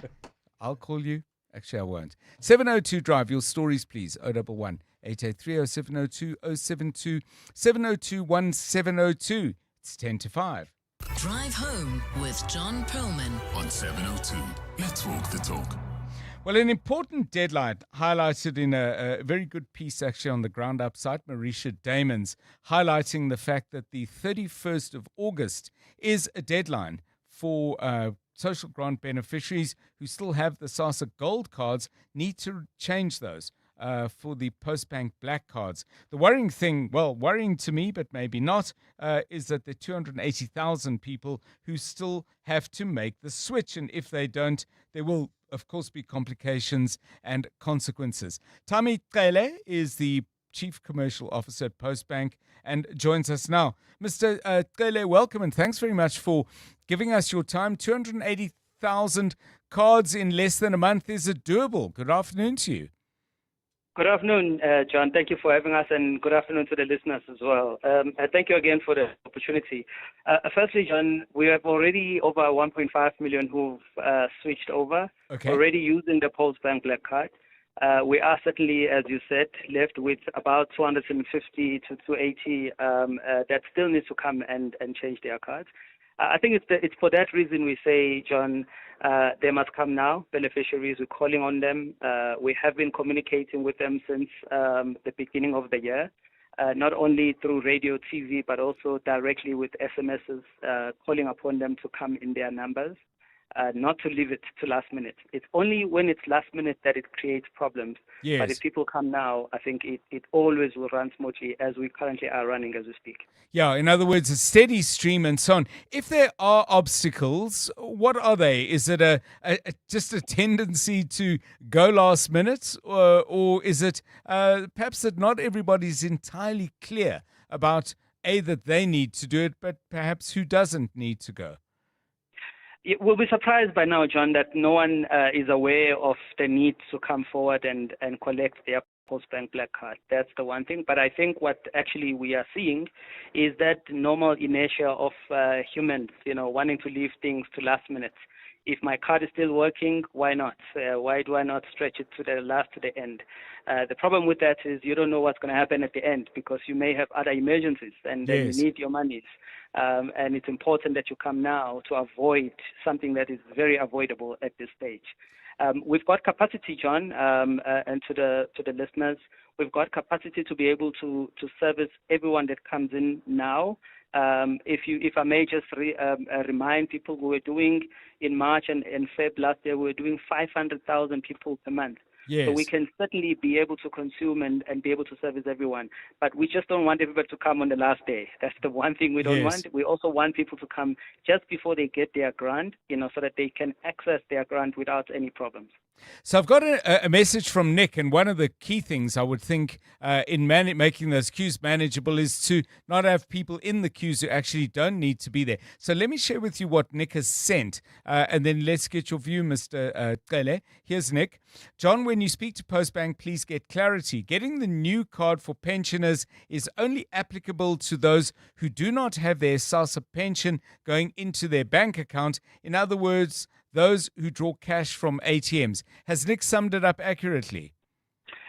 So firstly, to Nick, if you're using your card to draw cash, you're using your card to purchase, you are the one that we are asking to come forward.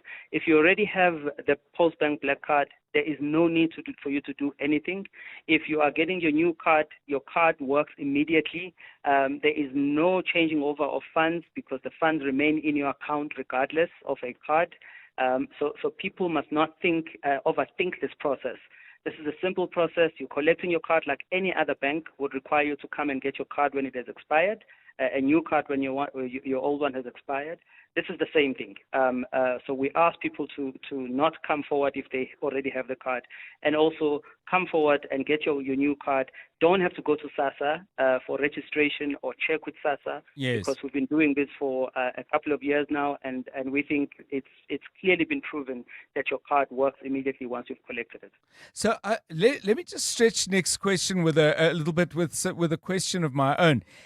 If somebody, for example, is getting their Sassa pension or grant of any kind paid into, for the sake of argument, a Capitec account, and then if they were drawing cash from that account, presumably they would have a Capitec card. Is there any reason for them to be involved in this process? Is there any reason why they would need a Postbank Black card in addition to that? No, this is maybe thanks for that clarity, John. Certainly no need for you if you are getting your grant through other banks. You do not need to come forward and hold a queue. That is unnecessary. What we are looking for is only those who are using the Sassa Gold card to access their cash. Those are the only customers and beneficiaries we are looking for. And also, if I may add, John, I think one of the things that have come up is around sites. So what we do say to beneficiaries is that if you want to know what is your nearest site or where is your nearest site, the important thing is to, before you leave the house, dial *120 *355#. This will tell you what is the nearest site to your house. It just cuts the distance, if you just up and leave the house without checking that. I want to make sure I heard that right, because somebody is going to call us undoubtedly and say, what's that number again? I've got *120 *355#. That's right, John. That's the number. It'll tell you, it'll SMS you, in fact, a list of sites that are closest to the area you would have specified. Okay, so in other words, it will use geolocation to work out where you are, and it'll tell you where you can best go to get this thing done. That's correct. It'll give you that listing. It's a predetermined list based on where you are located. Perfect. You will indicate on the USSD where you are located, and then it'll send you the list of the nearest sites to your house. Thank you very much. Tami Tele is the Chief Commercial Officer at Postbank. We're on the 3rd of August. The deadline is the 31st of August. If you've got particular queries, we'll try and pass them on to Tami, but he's very confident that if everybody comes in a steady stream, i.e. go early rather than at the last minute, they can get those 280,000 cards done. And of course, we're really hoping that goes as smoothly as possible, because when it doesn't, it's painful for everyone involved. In the last 24 hours, this is what's happened in your world. The Electoral Commission says online registration will remain open until the Cooperative Governance Minister officially proclaims the date for the local government elections. More than 20,000 voting stations were opened across the country over the weekend for eligible South Africans to register and update their details. The IEC says the only issue reported was a glitch affecting its data-free online registration service, while the online registration portal itself remained operational. EWN, in touch, in tune, and independent. This Sunday, Josie My Josie is doing it again with Main Street Sundays. They're taking over Marshalltown and flipping the script on how Josie moves. One whole street right in the heart of the city, closed off to cars, just people, vibes, and that Main Street magic. Walked with us at the 702 Josie My Josie Walk the Talk. Come back and relive it. Missed it and caught FOMO? This is your second chance. 702 Soulful Sunday with Kenny and Bushaza will be broadcasting live from Main Street Sundays. So join us on Sunday from 10 a.m. to 5 p.m. Head to josiemyjosie.com for the details and grab your free tickets. And come and see what happens when the streets belong to the people. Make Main Street your playground. Babize bonke. You hear that? That's the sound of business execution finally visible. No more chasing people and reports. No more disconnected systems. No more guessing if our business is performing or not. iStratGo connects strategy, people, performance, and day-to-day work into one clear software platform, so leaders can see what's working, what's not, and where to focus. Because when execution is visible, everything runs better. Book a demo on istratgo.com. istratgo.com. Peregrine Capital presents Brian Habana's Count to 100. In my journey to 100, it started with my first cap, then my second, 10th, 50th, 90th, 99th. Brian Habana, his 100th international test. You get to 100 one decision at a time. For 28 years, Peregrine Capital has applied that same discipline to turn 1 million rand into 100 million. Peregrine Capital. Invest in performance. An authorized FSP. Past performance non-indicative of future performance. T's and C's apply. This is EWN. eThekwini Mayor engages Adams Mission community, and international conflicts continue to affect fuel pricing in SA.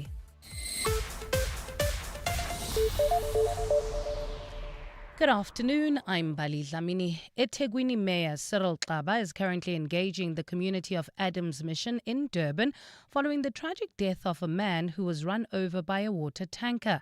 Some residents believe 43-year-old Celani Zungu was flagging the tanker to stop and supply water to the area, which was grappling with dry taps at the time. The incident actually happened yesterday, with disturbing video footage of the ordeal going viral on social media. Tabiso Koba reports. When the water tanker arrived at Adams Mission yesterday, community members felt a sigh of relief after going multiple days without water. Several community members who spoke to Eyewitness News say the tanker only went to deliver water at one of the homes and tried to leave. Resident Sihle Makanya says that's when they confronted the driver. Why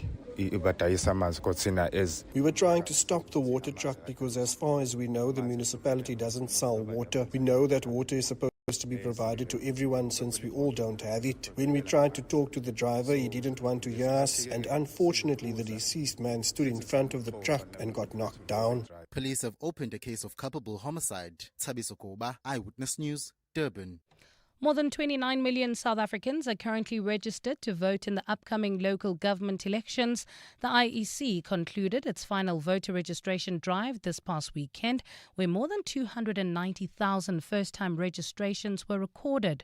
With just 3 months left until the November 4 elections, this coming Friday is the final day for eligible citizens to register.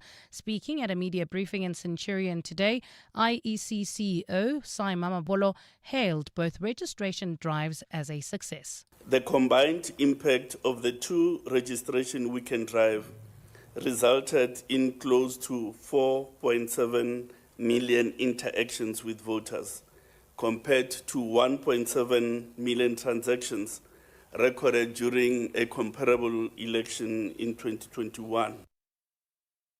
Global conflicts have continued to shape the fuel bills of South Africans, even as oil pricing eases. From Wednesday, motorists will be paying 52 cents less a litre for both 93 and 95 octane petrol, but diesel users will be hit with increases of up to R1.38 a litre. While Brent crude oil prices declined during the review period as tensions between the United States and Iran eased, the global diesel market remained under pressure. The Department of Mineral Resources says the contrast highlights how events far beyond South Africa's borders continue to influence local fuel pricing. Here's the department's senior manager, Robert Mage. The average Brent crude oil price decreased during the period under review. However, the prices of diesel and illuminating paraffin increased due to supply shortages caused by the escalation of the Russia-Ukraine conflict, which resulted in the export restriction by Russia. Trade Union Federation COSATU wants the presidency and parliament to intervene after no Labour representatives were appointed to the National Council on Gender-Based Violence and Femicide. President Cyril Ramaphosa made appointments to the council last week after receiving recommendations from Parliament. But COSATU says the appointments have failed to include key sectors like representatives from Labour and Business. Babalondenze reports. The President announced the appointment of the National Council on Friday and named academic Dr. Ramalebe Matibe as chairperson. The council is made up of 7 members who include academics, a gender activist, a clinical psychologist, and a social worker. COSATU Parliamentary Coordinator Matthew Parks says this is despite the Act establishing the council, specifically stipulating that representatives from business and labour should be included in the council, and this was not done. Parks says gender-based violence and femicide is not a mere academic discussion. He says it is the lived experience of women in everyday life, including women who are victims of abuse and intimidation in the workplace. Parks says they will be engaging with the presidency and the presiding officers of parliament to not allow the state to ignore its own legislation and legally binding provisions. Babalo Ndenza, Eyewitness News, Parliament. And in Greece, firefighters are continuing with efforts to contain multiple wildfires that have been raging since last week. Water-bombing aircrafts resumed their operations earlier today after winds had eased. 5 people have been killed since the wildfires broke out and scorched thousands of hectares of forest. The victims include 3 firefighters and 2 crew members who died in yesterday's helicopter collision. Authorities ordered new evacuations this morning in villages near Kandili. Greece has experienced increasingly frequent and intense wildfires that scientists have linked to climate change. Gold is trading at $4,031.59 an ounce. The rand is at 16.50 to the dollar, 22.20 to the pound, 19.02 to the euro, and Brent crude oil is at $83.52 a barrel. Alexandra heading towards Germiston. Expect about a 30-minute delay. This is on the N3 southbound from Marlborough Drive to the Gilulis interchange in Santon. Also about a 20-minute delay. M1 northbound between Corlett and the Butlu interchange. That's heading towards Midrand and in 4 ways. Bumper-to-bumper traffic. Witkoppen Road approaching Douglas Drive due to faulty traffic lights. A fine day in store for Gauteng tomorrow. Johannesburg dropping to overnight lows of 3 degrees, peaking at 20. Pretoria 4 and 22, and Vereeniging 1 and 21 degrees. In your sports, Mamelodi Sundowns wrap up their pre-season preparations as Miguel Cardoso declares that they're ready to compete on all fronts. All Blacks captain Cody Taylor relishing epic tour of South Africa. And United States cricketer receives an 8-year ban for match fixing. The top story in EWN, eThekwini Mayor Cyril Xaba is currently engaging with the community of Adams Mission in Durban following the tragic death of a man who was hit by a water tanker. EWN, in touch, in tune, and independent. For the latest, visit ewn.co.za or download the EWN app. 7:02. Drive home with John Perlman. John Perlman, 3 to 6 p.m. On 92.7 and 106 FM. Let's walk the talk. 7:02 Drive. Good to have you with us on the show. It's 7 minutes past 5. Coming up over the next hour or so, there's a few things we're going to be doing. Apart from all the regulars, the traffic, Stephen Curtis stepping in to update you what's happening on the markets. Tola Kelly's got all the latest from the world of sport, and we'll update you on breaking news. 2 important stories we're going to be covering in the next half an hour or so. First of all, President Cyril Ramaphosa has appointed members of the National Council on Gender-Based Violence and Femicide. There will be 7 of them. They have a specific task, but questions are being asked. First of all, do we need the structure? Secondly, have the right people been appointed? Thirdly, what kind of resources are going to be put into dealing with this absolute scourge in our country? We'll put those questions and probably a few more to my guest shortly. Lisa Vetten is chairperson of the Gauteng Care Crisis Committee, someone who over, I think it's fair to say, decades now, has been a strong voice lobbying for action around this national problem. And then you heard earlier about the results of the election registration drive over the weekend. We'll get some more clarity on what some of those numbers mean and what people can do to settle any outstanding problems. Deputy Chief Electoral Officer for Electoral Matters, Maseko Sheburi, will be joining us for that at about 20 minutes past 5. Your voice notes and your text messages on things that you've ended up seeing that you kind of wish you didn't see. I did sort of focus on emails and looking at WhatsApps and that kind of thing, but Simon comes up with something a little bit different, but I think very much in the same vein. I once came across a colleague's payslip when she resigned and I moved to her desk. She left a lot of papers in her credenza, and in that pile was the payslip.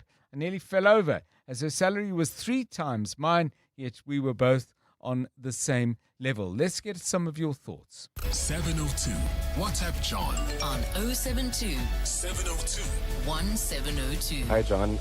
So what worries me about a situation like this is that for a child to feel comfortable to even utter a racial slur, it means that the child has been exposed to it within the home environment. So that for me points to a greater problem we have in our society, where there's like some cases of this covert racism that parents expose their kids to, and then when kids get into these high pressure conflict situations, they feel like it's fine to say this slur.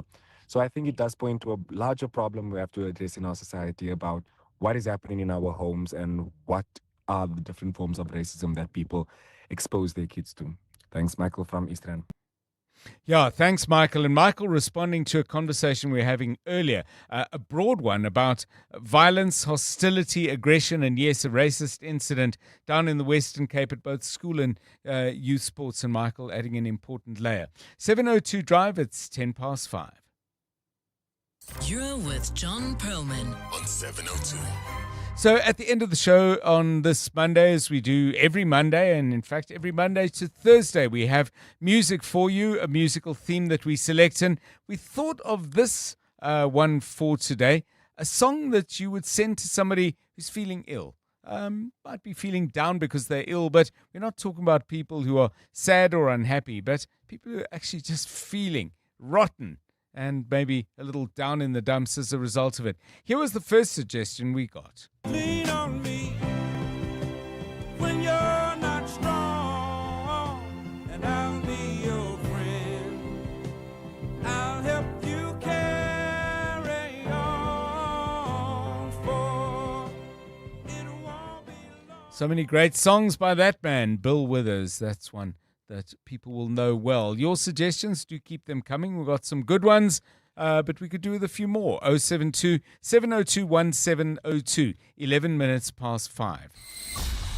EWN Traffic. And this EWN Traffic is brought to you by Outsurance. SMS out to 45142 now. You could save on car insurance. If you don't, ask them for 500 Rand. You can't ask this man for 500 Rand, but you can ask him and he will deliver the very latest traffic news starting in Alex. Yeah, that's heading towards Germiston, Bedfordview. Expect about a 30-minute delay on the N3 southbound from Marlborough Drive to the Giluli's interchange in Sandton.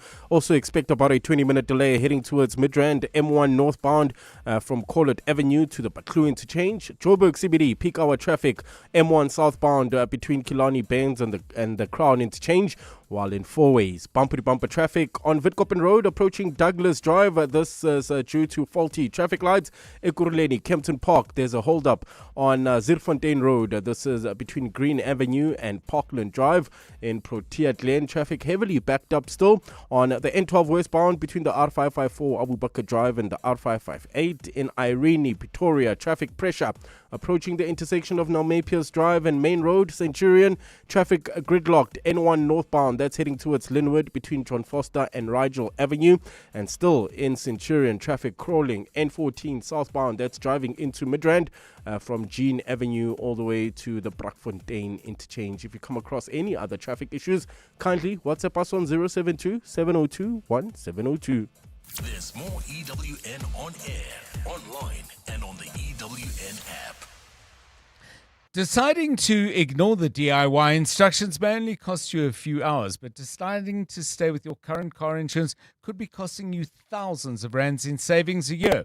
With Outsurance, 48-year-old Adam saves an unbelievable 1,803 Rand a month on his 2020 Audi Q3. Switch to Outsurance. You too could be one quote away from having more money in your pocket every month. SMS out to 45142. That's out to 45142. Licensed insurance and FSP. TCs and information online. You're with John Perlman on 702. Let's walk the talk.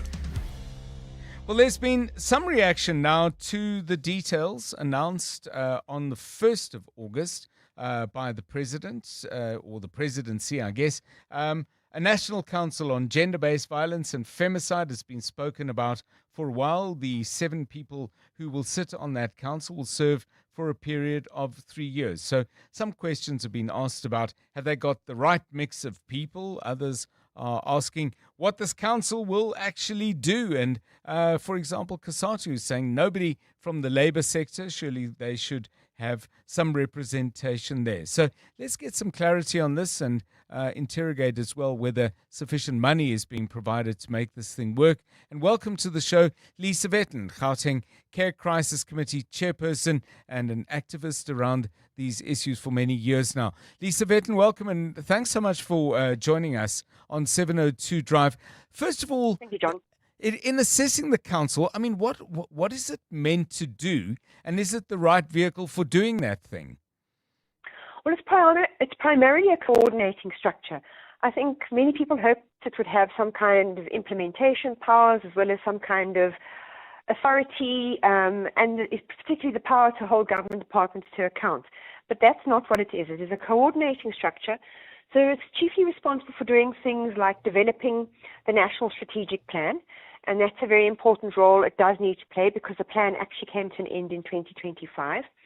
Monitoring its implementation, making sure that it is cascading down to all levels of government and society, and ensuring that they're receiving feedback on how the plan's implementation is going. So that's really its primary responsibility. And I think that's where people have been quite disappointed, that it doesn't have more teeth than that. And I think the other thing that has concerned people is that initially it was intended that the balance should be tilted towards civil society in terms of membership, so that you didn't have government dominance. However, the final legislation has actually tilted it the other way, back towards giving government a deciding vote. So I think those are some of the areas that people are unhappy with and are contesting. If part of the coordination is developing a plan, but also presumably coordinating inputs into that plan, I get that you would want people who are good at drafting, who are familiar with the literature, but I would think you also need, and I mean this with the highest level of respect, plumbers and electricians and people who are really hands-on, literally in the business of building structures, because that's what you're doing. Do we have those people? We do have a mix. I mean, I think there is a bit of a mix of, there is someone from academia. There are some very strong activists on there, which I think bodes well. Others are complete unknown quantities. So I think some of this relates to the fact that this council has been contested. And so there were a number of people who might say have had stronger activist and experience credentials who deliberately chose not to put themselves forward because they did not agree with the legislation. So I think it does start on it potentially could start on a back foot, and that would be unfortunate because it repeats a very difficult history. I mean, the first time such a council was set up was back in 2012, and that didn't last either. And it was around the same issues, composition and powers. So one hopes that history is not going to repeat itself here. I would think it's concerning, and you've put it diplomatically, if people are unknown quantities. One would have thought with the many years that you've been engaged in the sector to the extent and intensity that you actually have, Ms. Vetten, I would have thought if you don't know much about somebody, that would suggest you haven't rubbed shoulders with them in the trenches a great deal. But let's move on to this. The funding around these action plans, strategic plans, we've spoken before about whether that has been sufficiently addressed, and has it been addressed in this instance in anticipation of this important work? Well, at this point, I don't think one has seen an actual costing of the council. And I mean, I think it's a new structure. So we don't know how it functions, whether they're going to be paying members of the council, whether there will be budgets for consultations. That detail we don't have yet. And I imagine that's probably going to be their first order of business, is sorting all of that out. There was some additional money given to the Department of Women that was announced in SONA earlier this year, which we suspect could then go to facilitating and capacitating and enabling all of this. What you don't want to see happening is all the money going into appointing a whole lot of government employees, because you've already got, I think, enough people in government. This is money that actually needs to go to doing and to implementing, like the consultations and making sure that all the right voices are brought in. I mean, I think the other thing with this is questions of institutional design do seem to have been overlooked here. Yes. And I think it is important that they look at this quite carefully, because one of the difficulties I have is that this is an act for a national council, and yet the act actually speaks of a board. So what we're talking about, the group that has just been appointed, is the board of the council, which begs the question then, well, who is the council? Yes. And then the question then becomes, so who is this board accountable to? Where do they derive their mandate?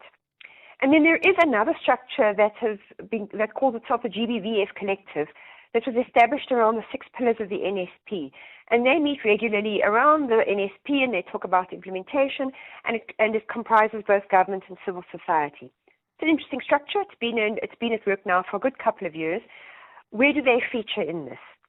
So I think these questions of how all the bits and pieces fit together and how they work together, the systems, yes, which everything falls down, has not been thought through properly. Thank you so much, Lisa Vetten, Gauteng Care Crisis Committee chairperson, her views on the fact that South Africa now has a National Council on GBVF. The 7 members who will run it have been appointed. If it's an area you work in or an area of particular concern for you, maybe you've got a response to what Lisa Vetten was saying about the quality and scope of powers that this council will have, but also, in her view, a lack of clarity as to how this structure interacts with other structures. We do have a love of structures here. Our first instinct, it would seem, particularly at a government level, is when there is a crisis, is to create an institution to house that crisis, which, has its upside, but I think also has its pitfalls. 21 minutes past 5. Drive home with John Perlman on 702. Let's walk the talk. Right, let's focus our attention now on the upcoming local government elections. The final registration weekend took place over the last couple of days. What have we learnt about the numbers? What still needs to be done? What can still be done by voters who perhaps would still like to get in the door so that they can get into the voting station? Masego Shiburi is Deputy Chief Electoral Officer for Electoral Matters and joins us now from the IEC. Mr. Shiburi, welcome and thanks very much for giving us your time on 702 Drive. Reference made, looking back on the weekend and counting what's been done, to 1.7 million interactions. Now, presumably that would be people perhaps wanting to change where they vote and also perhaps querying issues around the poll. How many of those, though, were actually people registering to vote for the first time? Yeah, indeed, over the 2 registration days, we interacted with 1.7 million South Africans. The majority of those were people who took the pain to go physically to a voting station, about 1.5 million of those.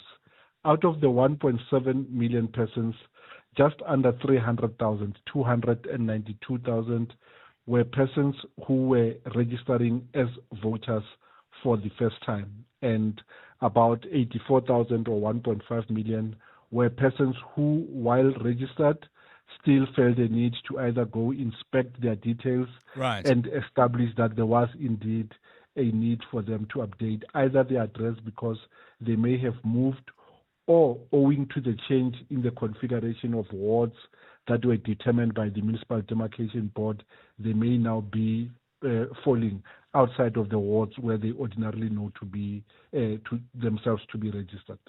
I'm looking at the number of interactions recorded between yourselves and younger South Africans, 16 and 29, the age range, 486,000 of those. How do you feel, though, about the number that of people who actually registered to vote for the first time? 292,000, which is quite a bit below 486,000. Would that be the statistical mix you would have expected?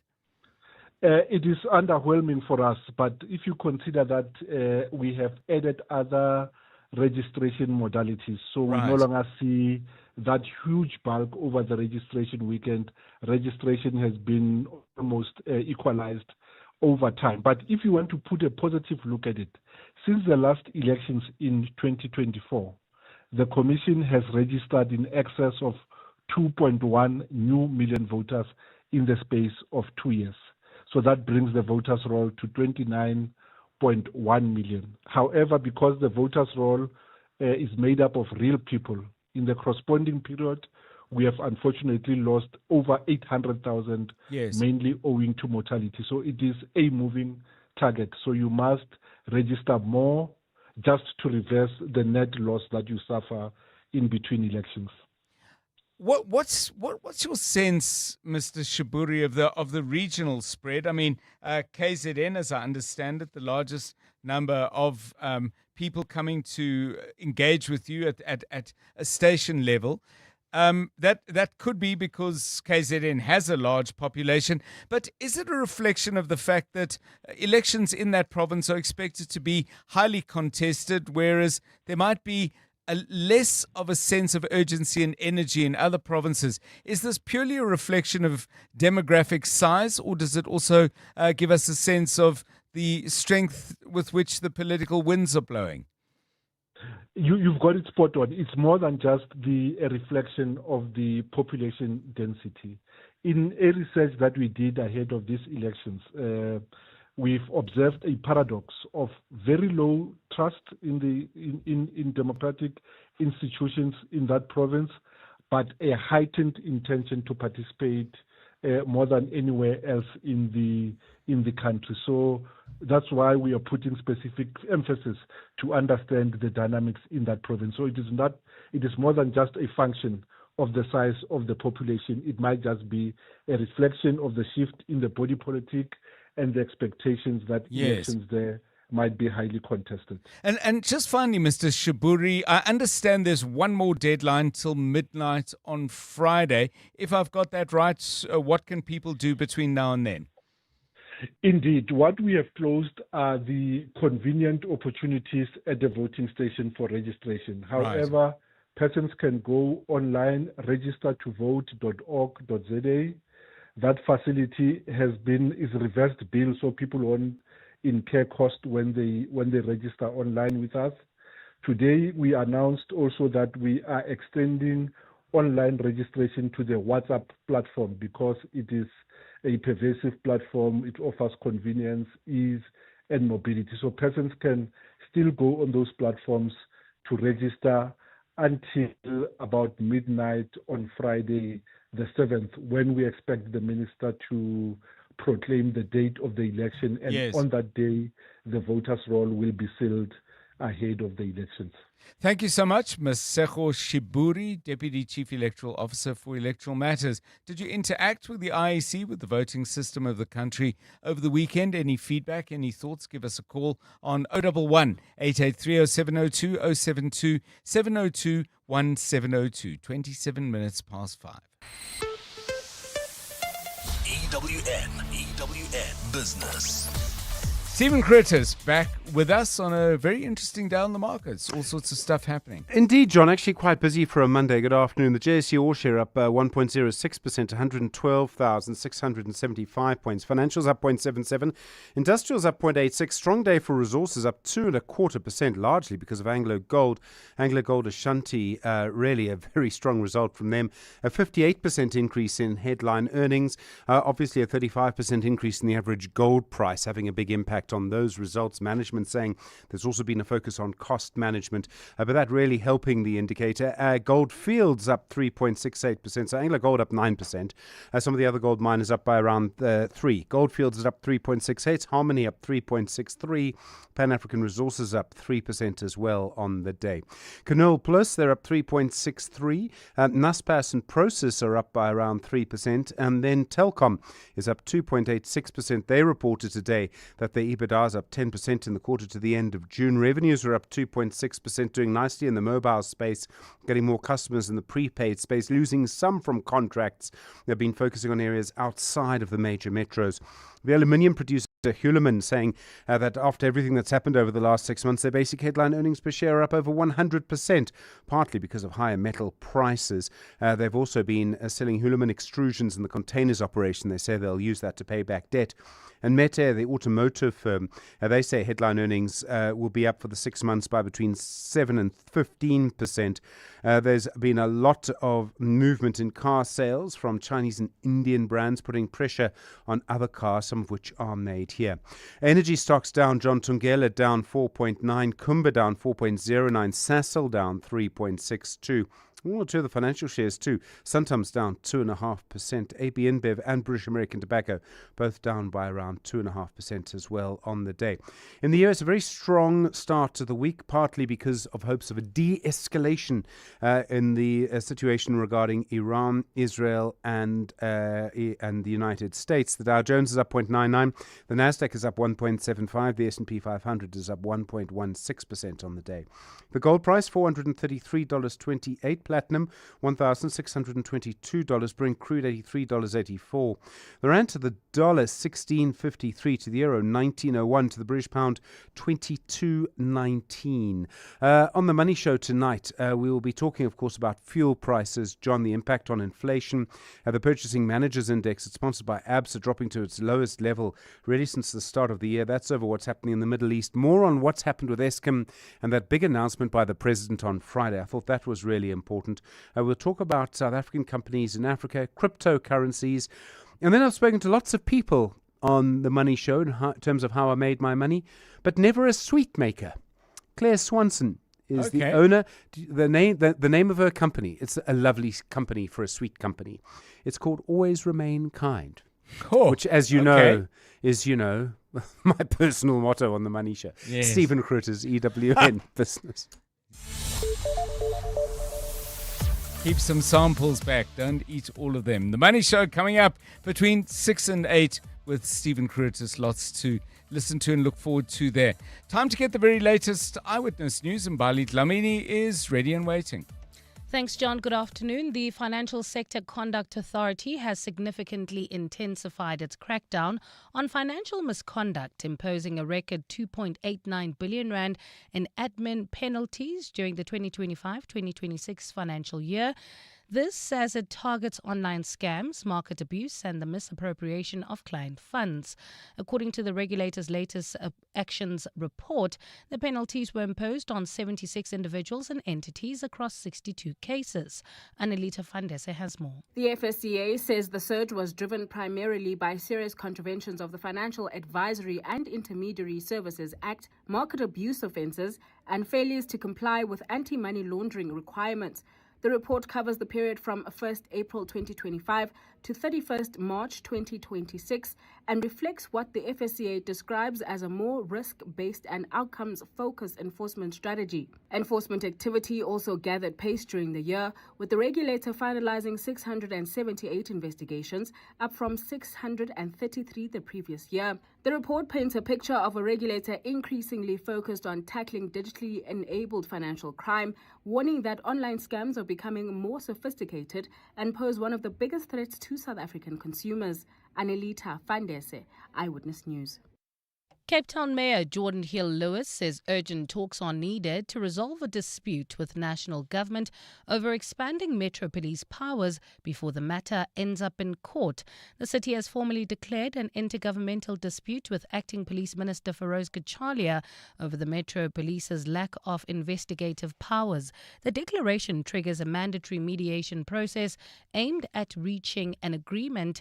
Ntutuzelo Nene has more. Mayor Jordan Hill-Lewis says the city wants Metro police officers to be given investigative powers to build stronger cases and secure more convictions, particularly for gang, gun and drug-related crimes. Hill-Lewis says the changes could be made through amendments to the SAPS Act currently before Parliament, but he warns that the city will approach the courts if mediation fails. We believe that this dispute can be resolved outside of the courts. This bill could be passed within a matter of months, meaning we can start getting those drug dealers, those gangsters, and those illegal gun peddlers behind bars. The SAPS amendment bill is due before Parliament's Police Portfolio Committee on Wednesday. Ndutuzelo Nene, Eyewitness News.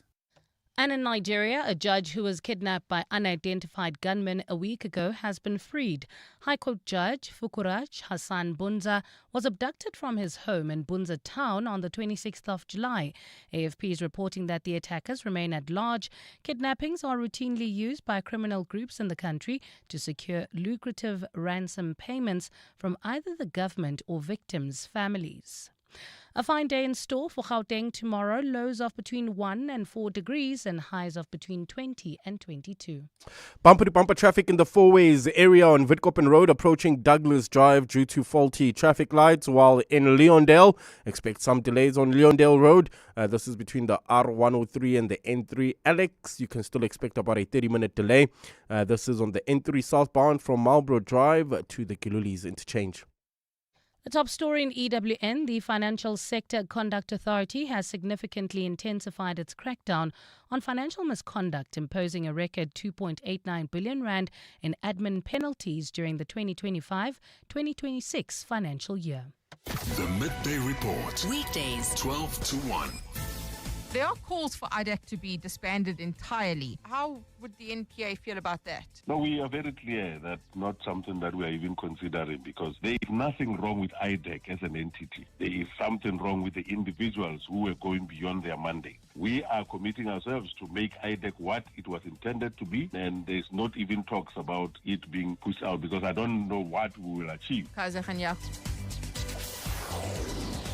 The Midday Report with Mandy Wiener. 12 to 1 on 702. 702.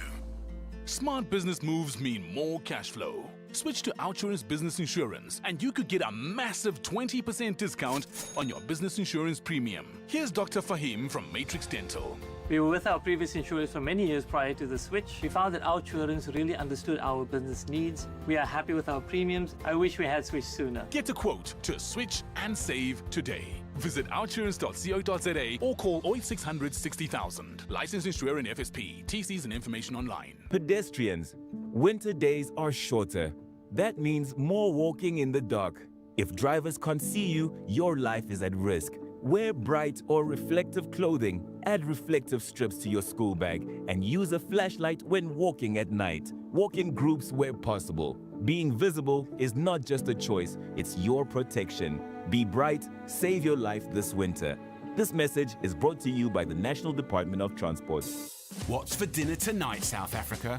Hiya, Jamie Oliver here. Dinner stress? Forget it. I've teamed up with Checkers to bring you some of my favourite recipes the whole family will love.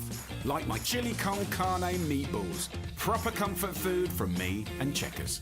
Easy peasy and delicious. Shop the ingredients on Checkers 6060 and boom, delivered in 60 minutes. Every week, 5 brand new dinner ideas. Checkers, dinner done better. 702. WhatsApp John on 072 702 1702. Hi, John. This GBV cancer, I think, is modeled alongside the HIV response in the country. There's a structure called SANAC, which has got a board of trustees. In this sense, I think it is the same people that will be the people that are appointed will be the board of trustees, and it's coordinated in the office of the deputy president. That's the SANAC, co-chaired by the deputy president of the civil society, and has a secretariat which has got full-time employees who manages the day-to-day affairs, including funding, bringing stakeholders and resources to run the council. So I suspect this is what they're trying to do. Hello, Malume John. Malume John, on this issue of voting, some of the people will not be able to go vote, especially the young people, because of issues that they experience at the Home Affairs.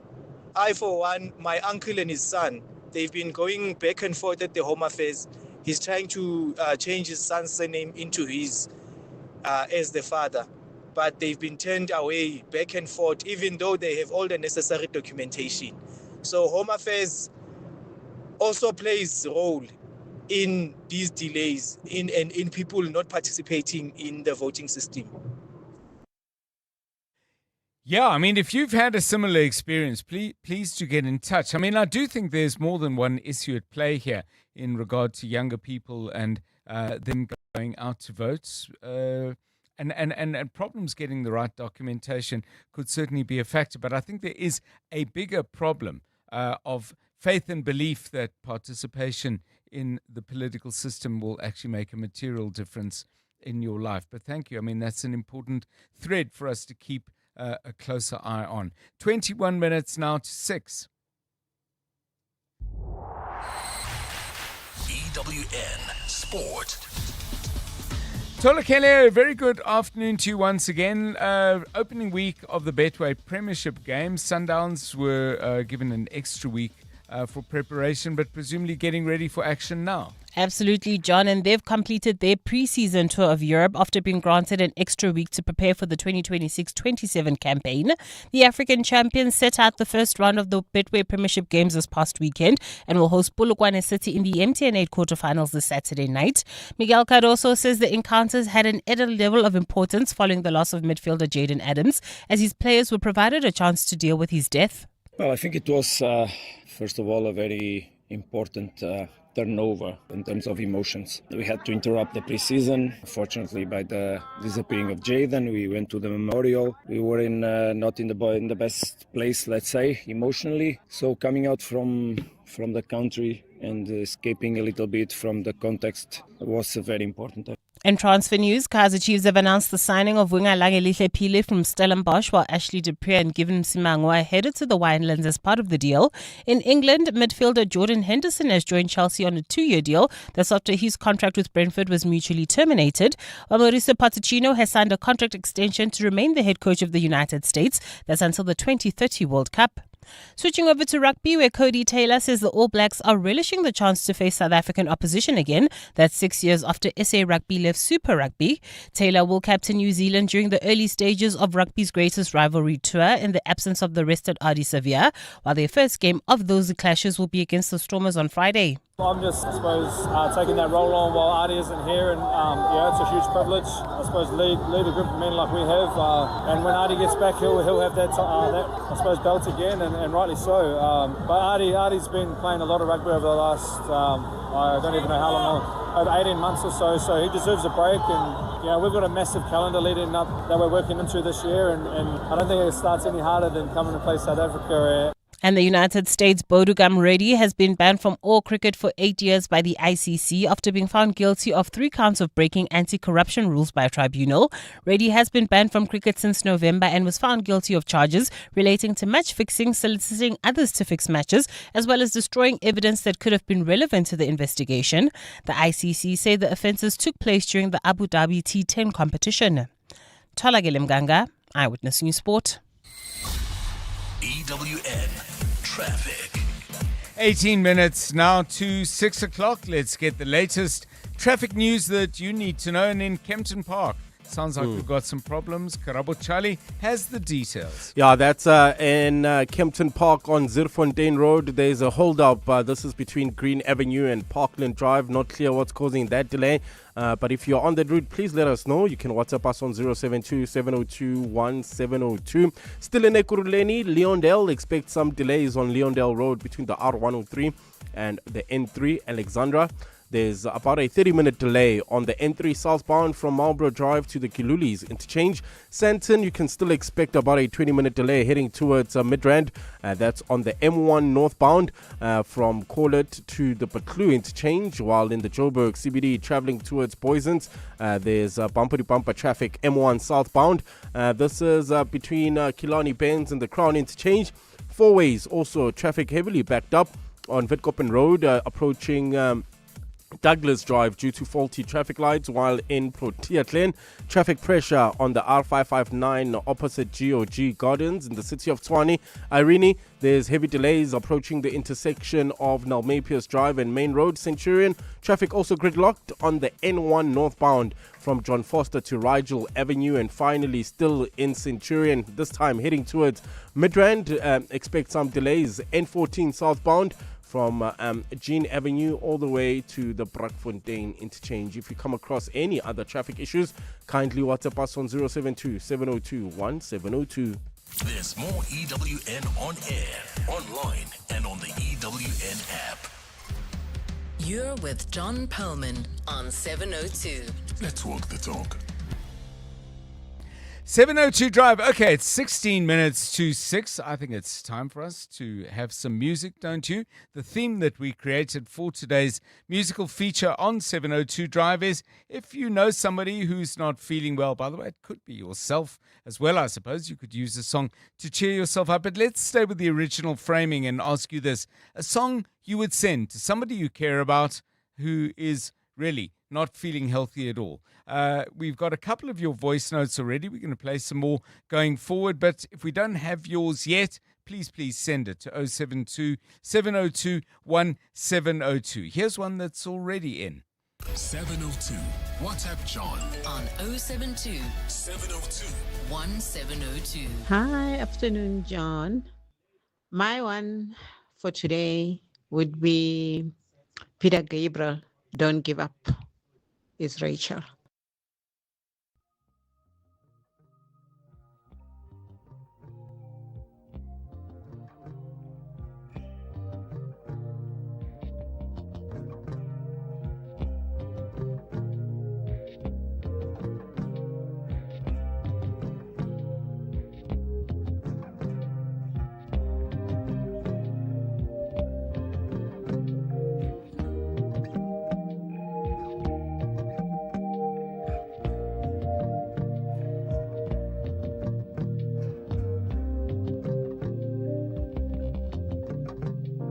In this proud land we grew up strong.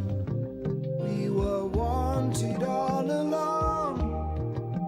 I was taught to fight, taught to win. I never thought I could fail. No fight left, or so it seems. I am a man whose dreams have all deserted. I've changed my face, I've changed my name. But no one wants you when you lose. Don't give up, 'cause you have friends.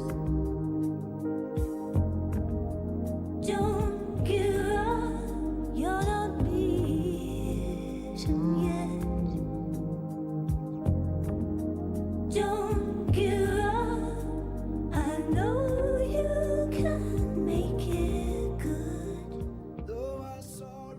Yeah, that's one. It came out in 1986, so 40 years on. Peter Gabriel and Kate Bush still sounding great. And a suggestion that would be a really good way to just help somebody to feel a little bit better who's not feeling that well. So your suggestions, please. 072-702-1702. It's 13 minutes now to 6 o'clock. I saw the earth, the trees. 702 Afternoons with Relebohile Maboja, 1 to 3 p.m. There was a time when we were watching TV in 3x4. Yes, which is much smaller. Yes, much smaller, but now we're 16:9. So when editors work, they do what we call a 16:9 framing safe. Yes. So when you deliver to SABC, for example, they always have to check that it is safe for everybody's TV and not chop out the sections. Yes. So the subtitles don't end up below what people would see. So IMAX is you would be watching what is 16:9 today, films that are made for that specific aspect ratio on a microwave TV, and 3x4 almost is square but is not. No.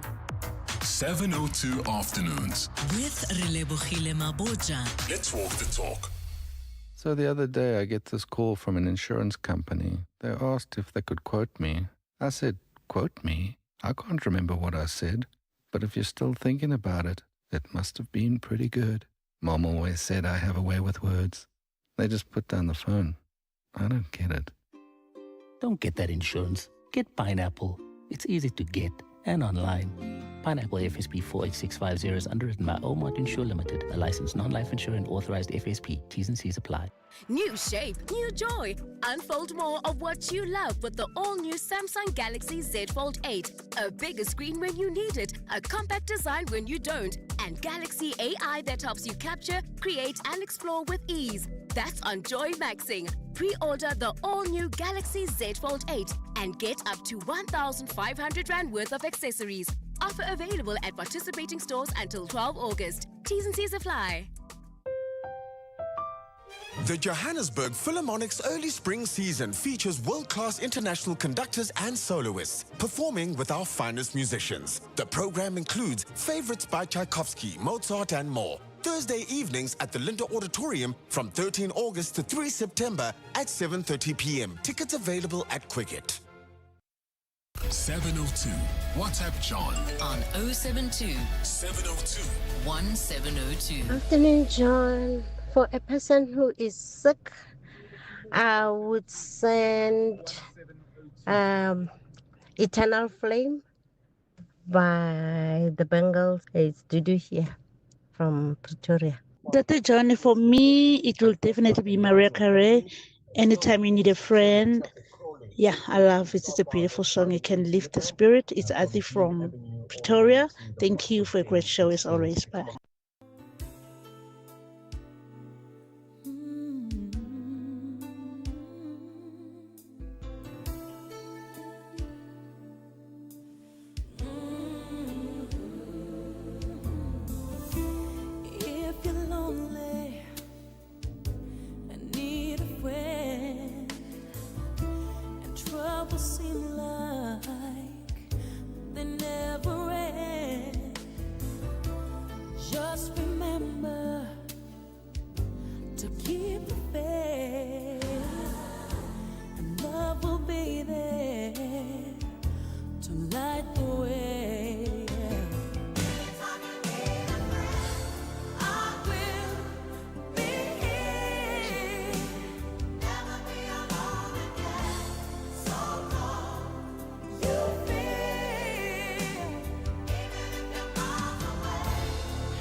Anytime you need a friend, not a bad one to send someone if they're feeling rather ill. Thank you. That's Mariah Carey. Nosipo goes back to a song. We've played it for other reasons on the show, I recall. And this one was used in a wonderful, wonderful Old Mutual ad. My mind would have it somewhere in the early 90s, perhaps. Beautifully done. This is Sean Mullins. It's called Lullaby.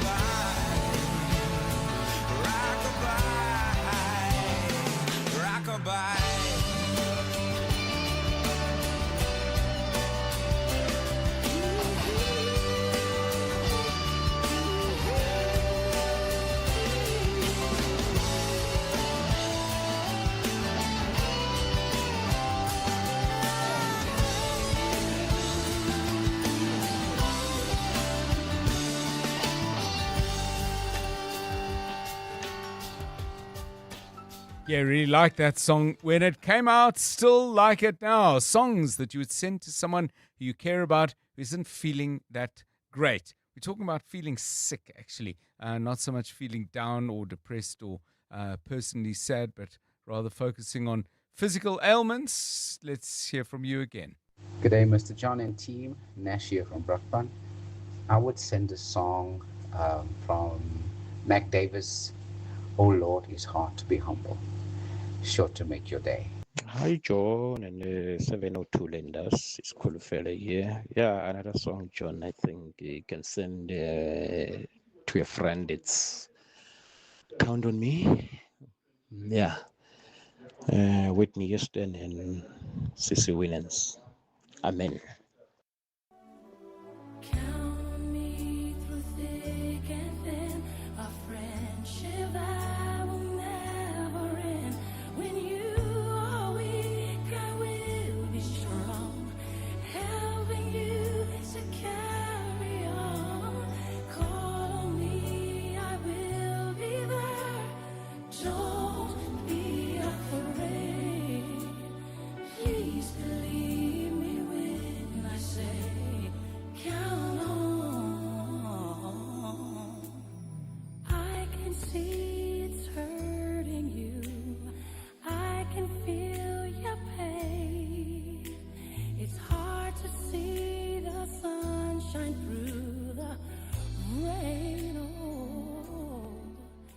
Whitney Houston, CC Winans. Desmond goes straight to the point about the fact that everybody wants to get well and picks this one by Jennifer Rush, Healing Power.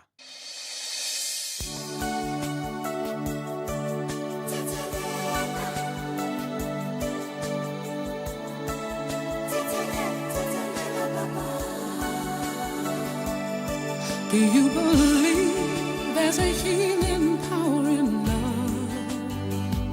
Or is it just a fantasy? Hey. Do you believe there's a power from above? I feel it between you and me.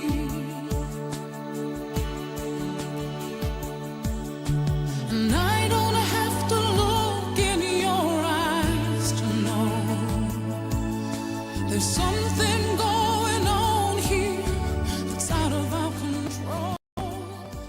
This is happening too fast. There is a healing power in love when everything you've ordered in from the pharmacy is perhaps not helping as much and as well as it should. Yeah, songs that you would send to people who just are in need of something to lift them and hopefully make them feel better. Here we go with your voice notes again. Hey 702, if I knew of someone who wasn't feeling, up to their best, I would play them a song that helps them kind of feel a bit more upbeat. And for me, that is Paul Simon and Ladysmith Black Mambazo, Call Me Al. It just has got good vibes and you can play it on repeat. It definitely lifts the spirit. Much love to everyone in 702 land.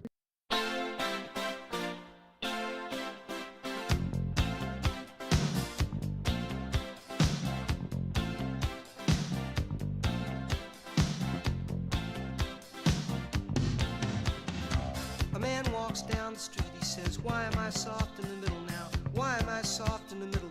The rest of my life is so hard. I need a photo opportunity. I want a shot at redemption. Don't want to end up a cartoon in a cartoon graveyard. Bone digger, dogs in the moonlight. Far away, my well-lit door. Mr. Beer Melly, get these mutts away from me, I don't find this stuff amusing anymore. If you'll be my bodyguard, I can be your long-lost pal. I can call you Betty. Betty, when you call me, you can call me out. A man walks down the street, he says, why am I short of attention? Got a short little span. I've probably told you this before. It's a wonderful song, and I love the way the suggestion was you can play it on repeat, which sounds like a script, repeat as necessary. But if it warms your heart, you'll like the funny story behind the lyrics of the song. Paul Simon met and I think hosted a French composer, Pierre Boulez, at their house, brought along by somebody else. And despite Paul Simon being very famous, Boulez, when saying goodbye and merci beaucoup, said, thank you, Al, and referred to his wife, who was called Peggy, as Betty, and he stored the incident up, and as you rightly say, turned it into a wonderful song. And Dada John and team, for me, that song would be Another Day in Paradise. by Phil Collins.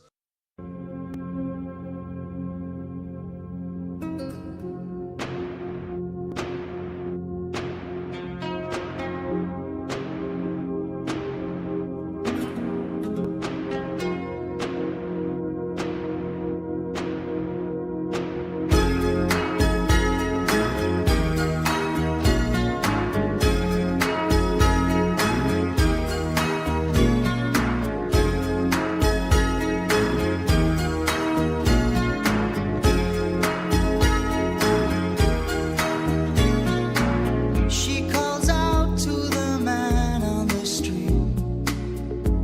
Sir, can you help me? It's cold and I'm nowhere to sleep. Is there somewhere you can tell me? He walks on, doesn't look back. He pretends he can't hear her. Starts to whistle as he crosses the street. Seems embarrassed. Another Day in Paradise, Phil Collins. This one from Zwelatini. This will remind you of parents when you said you're sick. He would just play Peter Tosh, Get Up, Stand Up. I suppose that's one way. We've had all this sympathetic stuff. Zwelatini gets straight to it. Get up, stand up. Yep, one more. Hi, good afternoon, Tate John and 702. The song that I would definitely dedicate would be by Kirk Franklin, Lovely Day. I think that's the name of the song. Yeah, it's Kirk Franklin, Lovely Day. Thank you, Yolande from Centurion.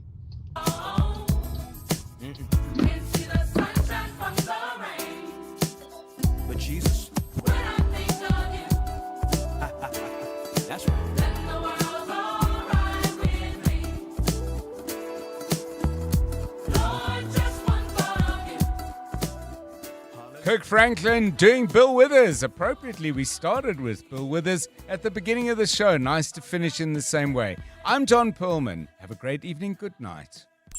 And now, The Money Show. With Stephen Grootes, live on 92.7 and 106 FM. Streaming on the Prime Media Plus app. And DSTV channel 856. The Money Show with Stephen Grootes is brought to you by ABSA Corporate and Investment Banking, turning intent into execution. That's how ABSA are invested in Africa's energy future. Good evening. On your Money Show tonight, Kevin Lings looks through the mixed picture for inflation as petrol prices drop while diesel prices jump tomorrow night. Meanwhile, the Purchasing Managers Index falls as the full impact of the fuel price crisis takes hold. What happens next at Eskom as the President pushes through the separation of the new National Transmission Company? How can our businesses protect their investments on the continent during a time of higher tensions? We look at the new crypto foreign exchange regulations, and from 7:30, Claire Swanson will tell you how she makes her money by creating and selling sweets. All of that to come, but first, the very latest Eyewitness News. Good evening, I'm Mikey Molapo. We begin in KwaZulu-Natal, where eThekwini Mayor Cyril Xaba is currently engaging the community of Adams Mission in Durban, following the tragic death of a man who was run over by a water tanker. Some residents believe 43-year-old Kalani Zungu was flagging the tanker to stop and supply water to the area, which was grappling with dry taps. The incident happened yesterday, with disturbing video footage of the ordeal viral on social media. Tabiso Goba is there. When the water tanker arrived at Adams Mission yesterday, community members felt a sigh of relief